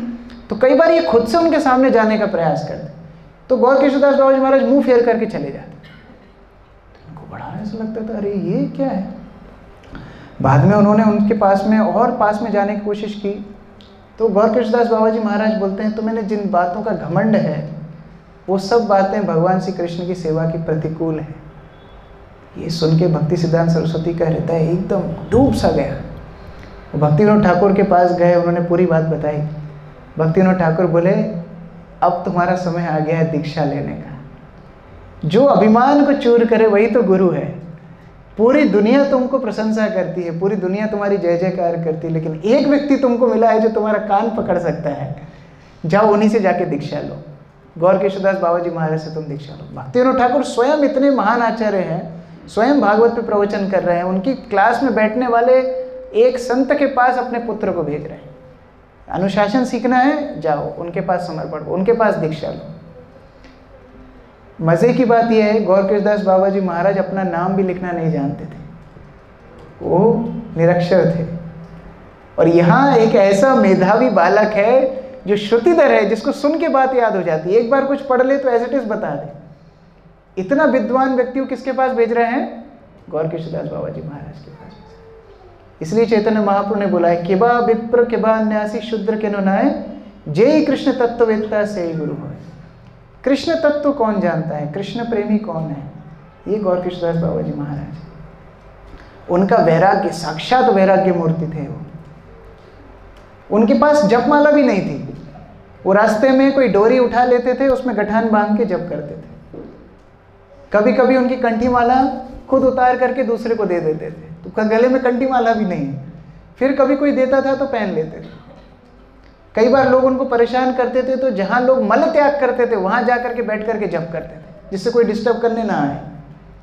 भिक्षा में 4-5 घरों से चावल मांगते थे, और उन चावलों को एक पोटली में बांध करके गंगा के पानी में डुबा देते थे। दिन भर वो डूबे डूबे चावल जब नरम हो जाते थे, शाम को उन्हीं को खा लेते थे, कुकिंग भी नहीं। और कभी अगर आग की व्यवस्था हो, कोई आग जला रखी है, कुछ लोग हाथ ताप रहे हैं, वहाँ पर ले जा करके इन चावलों को कभी पकाते थे, कुछ नहीं डालते, नमक नहीं है, कुछ भी नहीं है, वो चावलों को पकाते थे, उसकी सुगंध कई दूर तक फैल जाती थी, कि साक्षात कृष्ण उनके प्रसाद को, भोग को प्राप्त करते थे। इस तरह जगन्नाथ दास बाबा जी महाराज थे। तो भक्ति विनोद ठाकुर ने उनको बोला कि जाओ जगन्नाथ दास बाबा जी महाराज से दीक्षा लो, गौर किशोरदास बाबा जी महाराज से दीक्षा लो। लेकिन गौर किशोरदास बाबा जी महाराज के पास जब कोई व्यक्ति आता था तो उसको भगा देते थे, क्योंकि उनको हरिनाम में डिस्टर्ब होता था। जैसे कि एक व्यक्ति उनके पास आया, बाबा जी महाराज मुझे आशीर्वाद दीजिए। तो बाबा जी महाराज कुछ नहीं बोले मुझे आशीर्वाद दीजिए, बार बार परेशान कर रहा था। तो गौर कृष्णदास बाबा जी महाराज बोलते हैं मैं तुम्हें आशीर्वाद देता हूँ कि तुम्हारा सत्यानाश हो जाए। तुम्हारा सत्यानाश होगा तभी तुम कृष्ण भक्ति में आगे बढ़ोगे। तभी हम एक वीडियो देखेंगे, मैंने यूथ को सुबह दिखाई थी वो वीडियो। तो ये वीडियो है भक्ति सिद्धांत सरस्वती की दीक्षा की, और इसमें गौर कृष्णदास बाबा जी महाराज पहले एक व्यक्ति को भगाएंगे और बाद में भक्ति सिद्धांत सरस्वती उनके पास आएंगे। बहुत ध्यान से ये वीडियो देखना है। लाइट बंद कर दीजिए।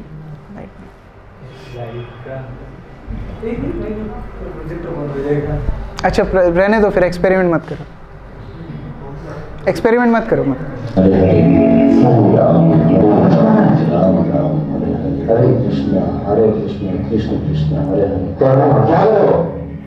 अरे बाबा आपके चरण कमल की धूल ले रहा हूँ बस। ठीक है ठीक है। हरे कृष्ण कृष्ण कृष्ण हरे हरे राम राम राम। बाबा जी महाराज हरे कृष्ण कृष्ण कृष्ण। महाराज हरे राम राम। महाराज क्या है?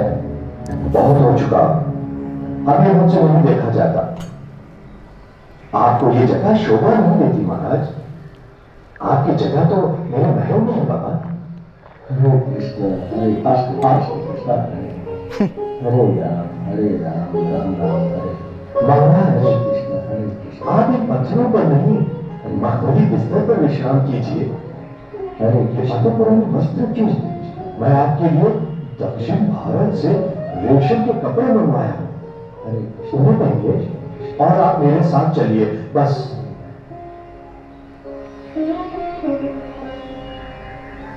कहा? इस दास के घर पर बाबा। आप ही का घर है। आपके कृपा से तो ये सब हुआ है। आपके आशीर्वाद से मैं कहां से कहां पहुंच गया बाबा। बस एक कृपा और कर दीजिए महाराज। आपके चरण कमल मेरे घर में प्रवेश हो जाए, मैं तो आकाश को छूने लगूंगा। मैं वहां होकर क्या करूंगा? मैं यहां चितुंदरे में। नहीं महाराज, आप वहां आ जाएंगे तो मुझे सेवा करने का मौका मिलेगा। आपकी सेवा करना चाहता हूं महाराज, आपके साथ रहना चाहता हूं। साथ रहना चाहते हो या साथ रखना चाहते हो? जी वो हरे कृष्ण कृष्ण कृष्ण हरे राम राम राम हरे हरे। हरे कृष्ण कृष्ण कृष्ण हरे हरे राम राम राम हरे हरे कृष्ण कृष्ण कृष्ण हरे राम राम राम हरे हरे। तो फिर क्या सोचा आपने महाराज? देखो भाई, आज मैं तुम्हारा शुभ चिंतक हूं। मैं तुम्हारे पास आऊंगा। अगर तुम्हारी धन संपत्ति ने मेरे मन में ईर्ष्या पैदा कर दी और तुम्हारा शक्ति बन गया तो आपको धन संपत्ति नहीं महाराज, बस आपको चलना होगा। तो तुम मेरे साथ रहना चाहते हो? जी महाराज। मेरी सेवा करना चाहते हो? जी महाराज। तो फिर एक काम करो, आगे महाराज इधर आओ।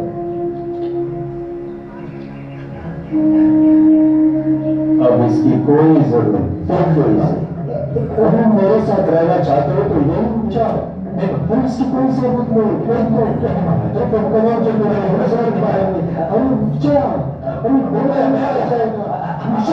अरे रुको तो, अरे रुको।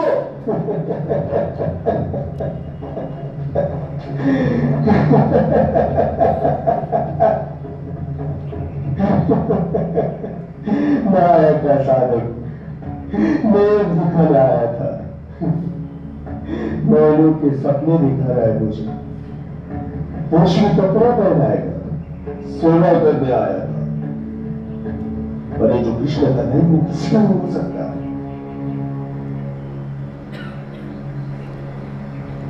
हरे कृष्ण कृष्ण कृष्ण हरे।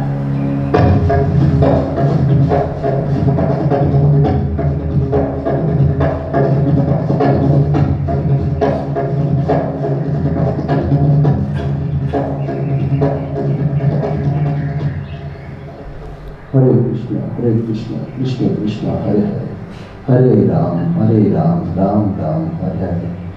हरे कृष्ण कृष्ण कृष्ण हरे हरे। हरे राम राम राम हरे हरे। हरे कृष्ण कृष्ण कृष्ण हरे हरे। बाबा जी महाराज, तुम क्यों आए? कुछ लाए हो साहब? नहीं महाराज।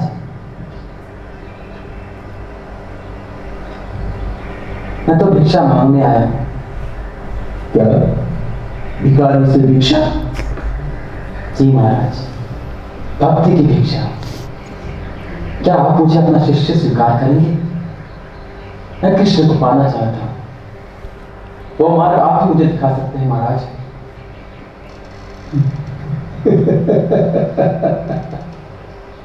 युवन प्रसाद,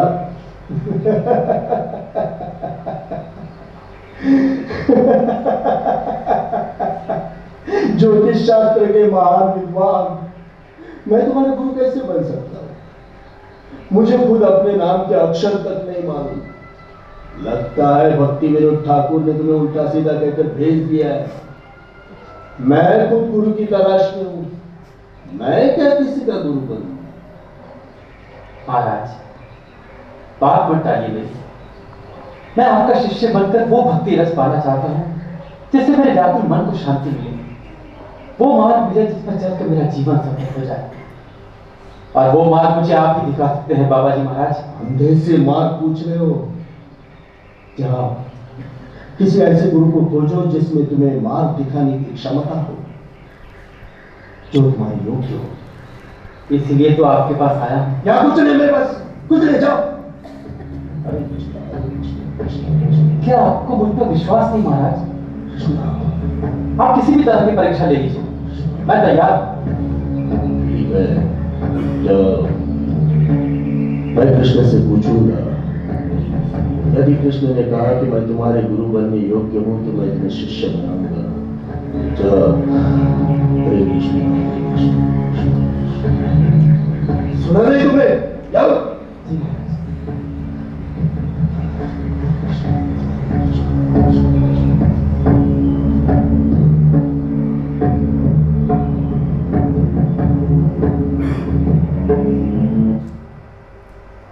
राम राम हरे हरे, हरे कृष्ण कृष्ण कृष्ण हरे हरे, हरे राम महाराज। राम राम हरे हरे। क्यों आए हो? कारण तो आप जानते हैं महाराज। मैं कुछ नहीं जानता। महाराज, आप कृष्ण से आज्ञा लेने वाले थे। क्या कहा कृष्ण ने? हाँ, वो भूल गया। जाओ।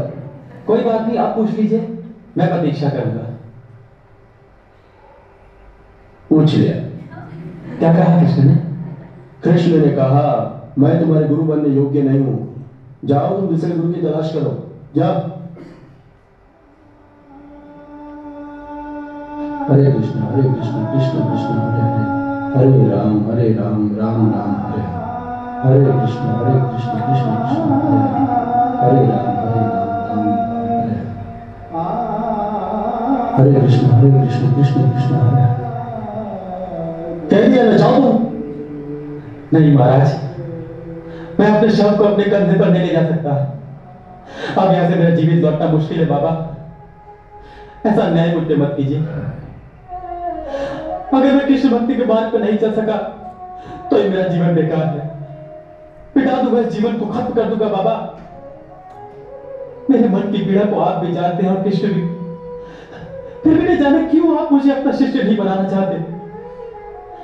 अगर कोई कमी है मुझ पे तो बताइए, मैं उस कमी को पूर्ण करने में अपना सारा जीवन लगा दूंगा। आप ही ने कहा है कि मैं वेद शास्त्र का विद्वान हूं, लेकिन बिना गुरु के मेरी विद्या समंदर के पानी की तरह है, जो किसी की प्यास नहीं बुझा सकता। सब कुछ होकर भी अधूरा हूं मैं। कृष्ण भक्ति में लीन होना चाहता हूं कि मेरा रोम रोम कृष्ण की महिमा गाए। कृष्ण कृष्ण कृष्ण कृष्ण कृष्ण कृष्ण। उठो विमल प्रसाद, उठो। तुमने अपने हृदय की बची कुची मोह माया के इन आंसुओं से धो डाला है। इन आंसुओं से तुम्हारा हृदय निर्मल हो चुका है। अब श्री कृष्ण भगवान के मार्ग पर चलने से तुम्हें कोई रोक नहीं सकता। स्वयं श्री कृष्ण भगवान तुम्हारे साथ है। जाओ, स्नान करके आओ। जाओ। हरि बोल, हरे कृष्ण। तो उसी दिन उसी समय पर वो स्नान करके आते हैं और भक्ति सिद्धांत सरस्वती को अपना दीक्षित नाम मिलता है।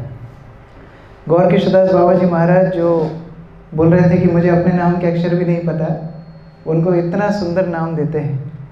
उनको बोलते हैं श्री बार्षभानवी देवी दयित दास, ये उनका दीक्षा का नाम है। श्री बार्षभानवी देवी मतलब श्रीमती राधा रानी, जो वृषभानु की कन्या है। और दयित मतलब उनका प्रिय, मतलब श्री कृष्ण। और उनका दास मतलब राधा कृष्ण का दास। कितना सुंदर नाम है। इतना सुंदर नाम से उनको दीक्षा मिली। गौर कृष्णदास बाबा जी महाराज का एक ही शिष्य हुआ। वो शिष्य कौन है? श्रील भक्ति सिद्धांत सरस्वती ठाकुर। श्रील बार्षभानवी देवी दयित दास की, श्रील भक्ति सिद्धांत सरस्वती ठाकुर की। आगे और सुनना है 5 मिनट की खत्म? मैं जो सोच के आया था उतना कंप्लीट करूं कि छोड़ दूं? हाँ ठीक है, जिसको जाना है वो प्रसाद रेडी है, प्रसाद ले सकते हैं। तो भक्ति सिद्धांत सरस्वती दोबारा से फिर दीक्षा के बाद पुरी में आए। और पुरी में क्योंकि अपसंप्रदाय काफ़ी फैल गई थी, वहाँ पर एक राधा रमण चरण नाम के एक व्यक्ति थे। ये जगन्नाथ दास बाबा जी महाराज के शिष्य थे, मतलब भक्ति विनोद ठाकुर के ही समकक्ष। और इन्होंने एक नई जप की पद्धति शुरू कर दी। जैसा कि मैं शुरू में बता रहा था, जय जय कृष्ण चैतन्य जय नित्यानंद, हरे कृष्ण हरे राम श्री राधे गोविंद, ऐसा करके एक मंत्र। अभी भी आप पुरी में जाएंगे कई जगह सुनने के लिए आपको मिलेगा, अभी भी कुछ जगह में है। तो भक्ति विनोद ठाकुर तो अपनी शिक्षाओं के द्वारा इनका साहस से जो भी लड़ाई कर रहे थे, भक्ति सिद्धांत सरस्वती ने बिल्कुल एकदम से इनके साथ आमने सामने की लड़ाई कर दी और उनके साथ शास्त्रार्थ में उनको हरा दिया। उनका कीर्तन वीर्तन सब बंद करा दिया और हरे कृष्ण कीर्तन सब स्थानों में, जैसे हरिदास ठाकुर के भजन स्थली समाधि इत्यादि पे हरे कृष्ण महामंत्र कीर्तन शुरू करा दी। ये देख करके इनके राधा रमण चरण के शिष्यों ने भक्ति सिद्धांत सरस्वती के ऊपर आक्रमण कर दिया। तो भक्ति विनोद ठाकुर ने इनको बोला, अभी तुम यहाँ से जाओ और जा करके मायापुर में रहो। तो फिर वो मायापुर में आ गए और मायापुर में आकर के उन्होंने एक बहुत बड़ी कॉन्फ्रेंस की, जिसमें उन्होंने चैतन्य महाप्रभु कैसे भगवान है ये स्थापित किया। और ये लेक्चर में गौर कृष्णदास बाबा जी महाराज, जो उनके गुरु महाराज थे, चुप करके बैठे थे। तो जब उन्होंने उनका प्रवचन सुना कि शास्त्रों से, अथर्ववेद से, महाभारत से, शास्त्रों से, भागवत इत्यादि से चैतन्य महाप्रभु कैसे साक्षात भगवान है, ये प्रमाणित जब भक्ति सिद्धांत सरस्वती ने किया, तो गौर कृष्णदास बाबा जी महाराज को इतना आनंद मिला। वो सबको बता रहे थे कि देखो, रूप और सनातन के बाद एक ही मैं व्यक्ति देख रहा हूँ जिसके अंदर महाप्रभु की शक्ति का संचार है, वो है श्रील भक्ति सिद्धांत सरस्वती। अपने खुद के शिष्य को वो प्रभु कह करके बोलते थे। वो बोलते थे, नहीं मेरा शिष्य नहीं, ये मेरा प्रभु है, ये मेरा मालिक है। ऐसे कह करके गौर कृष्णदास बाबा जी महाराज बड़े प्रसन्न होते थे। एक दिन वृंदावन चंद्र लक्षर नाम का व्यक्ति आया और गौर कृष्णदास बाबा जी महाराज के चरणों से धूली लेने लगा। बोलता है, मुझे आपके चरणों की धूली चाहिए, धूली चाहिए, धूली चाहिए। गौर कृष्णदास बाबा जी महाराज इतने नाराज हो गए, बोलते हैं, तुम नरक में जाओगे, मेरी धूली ली है तुमने। तो इस तरह से भगा देते थे, आपने तो देखा ही है। लेकिन ये प्रवचन के बाद वो भक्ति सिद्धांत सरस्वती से इतने प्रसन्न हुए, जब भक्ति सिद्धांत सरस्वती उनको मिलने के लिए गए, अपने दोनों पैर अपने आप उन्होंने भक्ति सिद्धांत सरस्वती के ऊपर रख दिए, मानो अपनी पूरी शक्ति, पूरा आशीर्वाद उनको दे दिया। उस समय पर उन्होंने व्रत लिया कि वो अगले कई वर्षों तक भगवान के 100 करोड़ नाम जप करेंगे। 100 करोड़ नाम। आप कितना करते हैं रोज? हाँ, 16 माला का जप मतलब कितने नाम होते हैं? 25,000 27,000 के बीच। हाँ, उसमें भी हमने एक एक्सरसाइज बीच में एक बार करवाई थी एकादशी में, याद है? किन किन भक्तों ने की थी वो एक्सरसाइज? हमने हेडफोन मंगवाया था और रिकॉर्ड करवाई थी चैंटिंग, और फिर हमने बोला था कि गिनना घर जाके कितने मंत्र हो रहे हैं। एक आध भक्त के तो 28-29 ही निकले थे 108 में से। तो हम कितना नाम करते हैं हमको भी नहीं पता, भगवान को ही पता है। लेकिन उन्होंने व्रत लिया कि मैं 100 करोड़ नाम जप करूँगा। 100 करोड़ नाम जप करने के लिए प्रतिदिन वो 3 लाख जप करते थे। 3 लाख नाम। 3 लाख नाम में कितना समय लगता है? 16 घंटे में कितना समय लगता है? 16 माला में 2 घंटे। 64 माला में कितना समय लगेगा? 8 घंटे। 192 में कितना लगेगा? 24 घंटे। मतलब 24 घंटे ही जप करते थे। वो जिस कुटिया में जप कर रहे थे वो कुटिया टूट गई। एक दिन 2 दिन नहीं, 10 साल तक जप किया, वो कुटिया टूट गई। तो वो छाता एक हाथ में पकड़ते थे बारिश के समय में और एक हाथ से जप करते रहे। कुटिया संभालने का टाइम नहीं है। और उनका भोजन क्या होता था, उनके साथ एक और व्यक्ति थे, वो एक दिन में एक बार कुछ चावल को उबालते थे और उस चावल को भूमि पर सामने रख देते थे। भक्तिविनोद ठाकुर अपने दोनों हाथ पीछे करके झुक करके एक बार में जितना मुख में आ जाएगा, मुख से डायरेक्ट, बस उतना ही उनका आहार होता था पूरे दिन का। ये तपस्या उन्हें 10 साल तक की। इस तपस्या के बीच में एक बहुत ही भीषण घटना हुई। श्रील भक्तिविनोद ठाकुर ने अपना देह त्याग कर दिया। जो उनके पिताजी थे, उनके प्रथम गुरु थे, उन्हीं के साथ वो शास्त्र में पारंगत हुए थे, उन्हीं के साथ वो सेवा करते थे, उन्हीं के साथ ने मायापुर की खोज की थी, उन्हीं के साथ वो सज्जन तोषणी इत्यादि किताबें एडिट करते थे। भक्तिविनोद ठाकुर शरीर त्याग करके चले गए, समाधि में चले गए। और अगले ही साल श्रील गौर किशोरदास बाबा जी महाराज ने भी देह त्याग कर दिया। तो ये एक और छोटी वीडियो है 2 मिनट की, ये भी हम दिखा सकते हैं। गौर किशोरदास बाबा जी महाराज 1915 में अपना देह त्याग करते हैं और उस समय पर भक्ति सिद्धांत सरस्वती पूरे रूप से टूट जाते हैं, क्योंकि उनके जीवन के 2 आधार थे, भक्तिविनोद ठाकुर और गौर किशोरदास बाबा जी, और दोनों ने ही अपना देह त्याग कर दिया है। तो ये उधर का एक वीडियो है अभय चरण से, गौर किशोरदास बाबा जी महाराज का।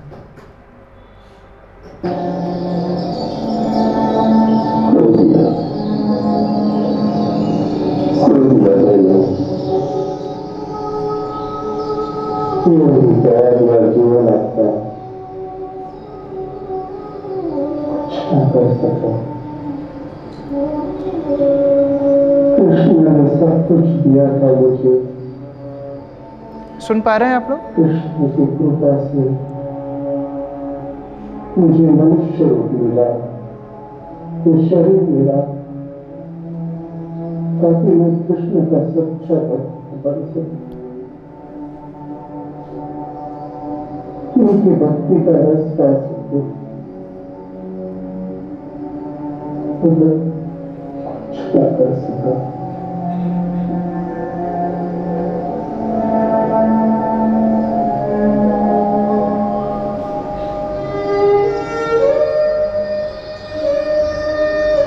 मेरी तुम सबसे प्रार्थना है कि बाबा जी महाराज कुछ पर दया करो। मैं कृष्ण का सच्चा भक्त नहीं बन सका। बाबा जी महाराज, ये कैसी बातें कर रहे हैं आप? अरे आप ही के तो आशीर्वाद से हम सब।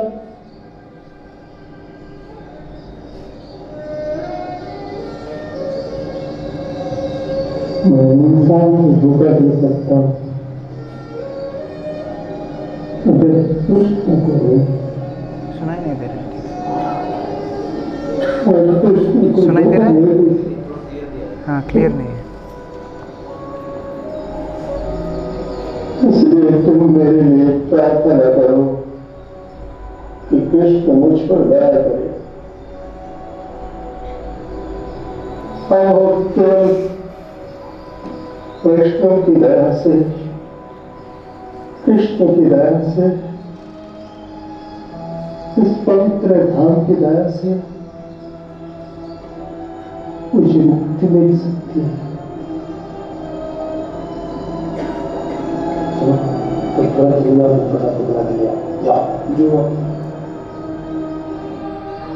ध्यान से सुनो। जब मेरे प्राण इस शरीर को त्याग कर देंगे, तब इस शरीर को रस्सी से बांधकर नवद्वीप के पवित्र धाम से घसीट कर ले जाओ, ताकि यह शरीर पवित्र धाम के पवित्र धूल से नहाकर शुद्ध हो जाए। बस अब यही एक मार्ग है मुक्ति का। हरे कृष्ण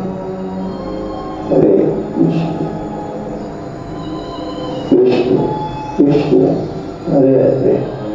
बिंदु बाबू, अरे मोती आओ, जरा जल ले आना। नहीं बिंदु बाबू, आपके लगता है बाबा जी महाराज का अंतिम समय आ गया है, इसीलिए आपको ले जाने के लिए आया हूँ मैं। आप तुरंत चलिए।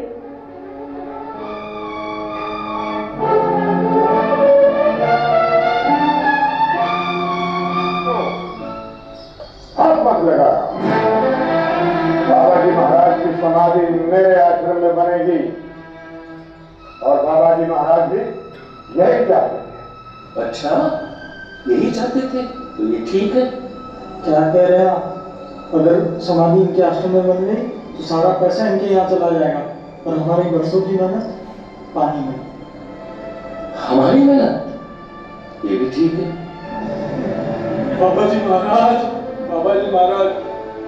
प्रतीक्षा भी नहीं की आपने, कितनी जल्दी प्राण त्याग दी।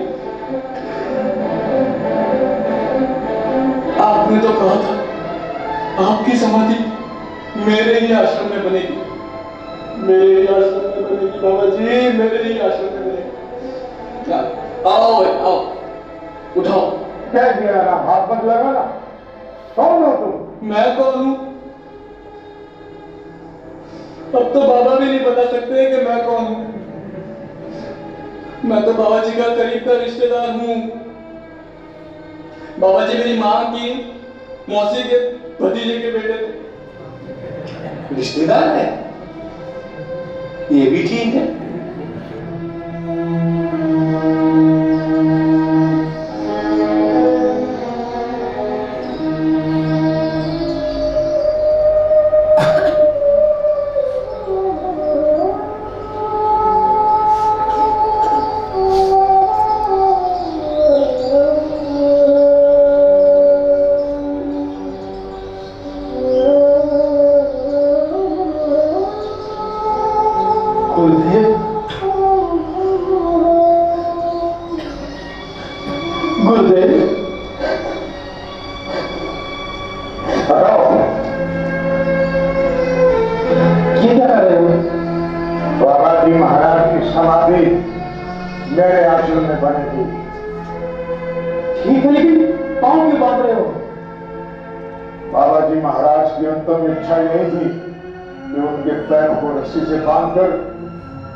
के पवित्र धाम से घसीटते हुए ले जाए। हाँ, ये ठीक कह रहा है। मूर्ख हो तुम लोग। बाबा जी महाराज तो कृष्ण के महान भक्त थे। ये तो उनकी महानता थी जो वो अपने आप को कभी भी कुछ नहीं समझते थे। बाबा जी महाराज तो हम सब की मुक्ति के लिए आए थे। अरे बाबा जी महाराज के शव को उठाने के लिए श्री कृष्ण चंद्र की प्रशंसा महसूस करेंगे और तुम उनके शव को रस्सी से बांधकर घसीटना चाहते हो और खुद को बाबा जी महाराज का सेवक कहते हैं। वाह! अरे भाई, बातों में समय नष्ट मत करो। बाबा जी महाराज ने जो कहा था हमें वही करना है। चलो उठो। हेलो, तुम लोगों को एक बात बता दूं कि बाबा जी महाराज का केवल मैं ही एक शिष्य हूं और अगर किसी का उनके शरीर पर अधिकार है तो वो सिर्फ मेरा। भाई वाह, ये भी खूब रही। तुम शिष्य हो गए, बैरागी नहीं हो और तुम बाबा जी के शरीर को कैसे छू सकते हो? हाँ, मैं बैरागी नहीं, लेकिन मैं एक नैष्ठिक ब्रह्मचारी। गुरुदेव की दया से मुझे कोई बुरी आदत नहीं। मैं और मेरी आत्मा दोनों शुद्ध है। मैं तुम लोगों की तरह बैरागी का चोला पहनकर गुरुदेव और समाज को धोखा नहीं देता। है कोई तुम में से ऐसा जिसने नारी को छुआ तक ना हो? है कोई ऐसा जिसने पिछले 1 साल में न छुआ हो? तो आए, गुरुदेव के शव को वही हाथ लगाएगा जिसका शरीर और आत्मा दोनों शुद्ध है। अरे साल तो क्या, 6 महीने, 3 महीने, 1 हफ्ता, 1 दिन।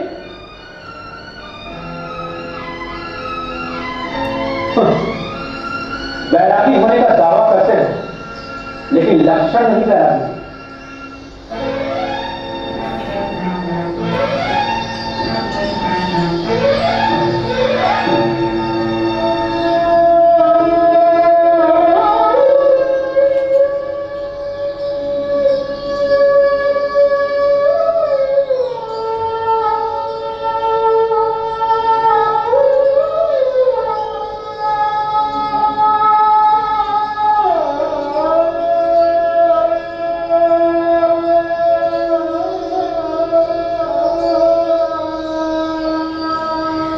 से ठीक है।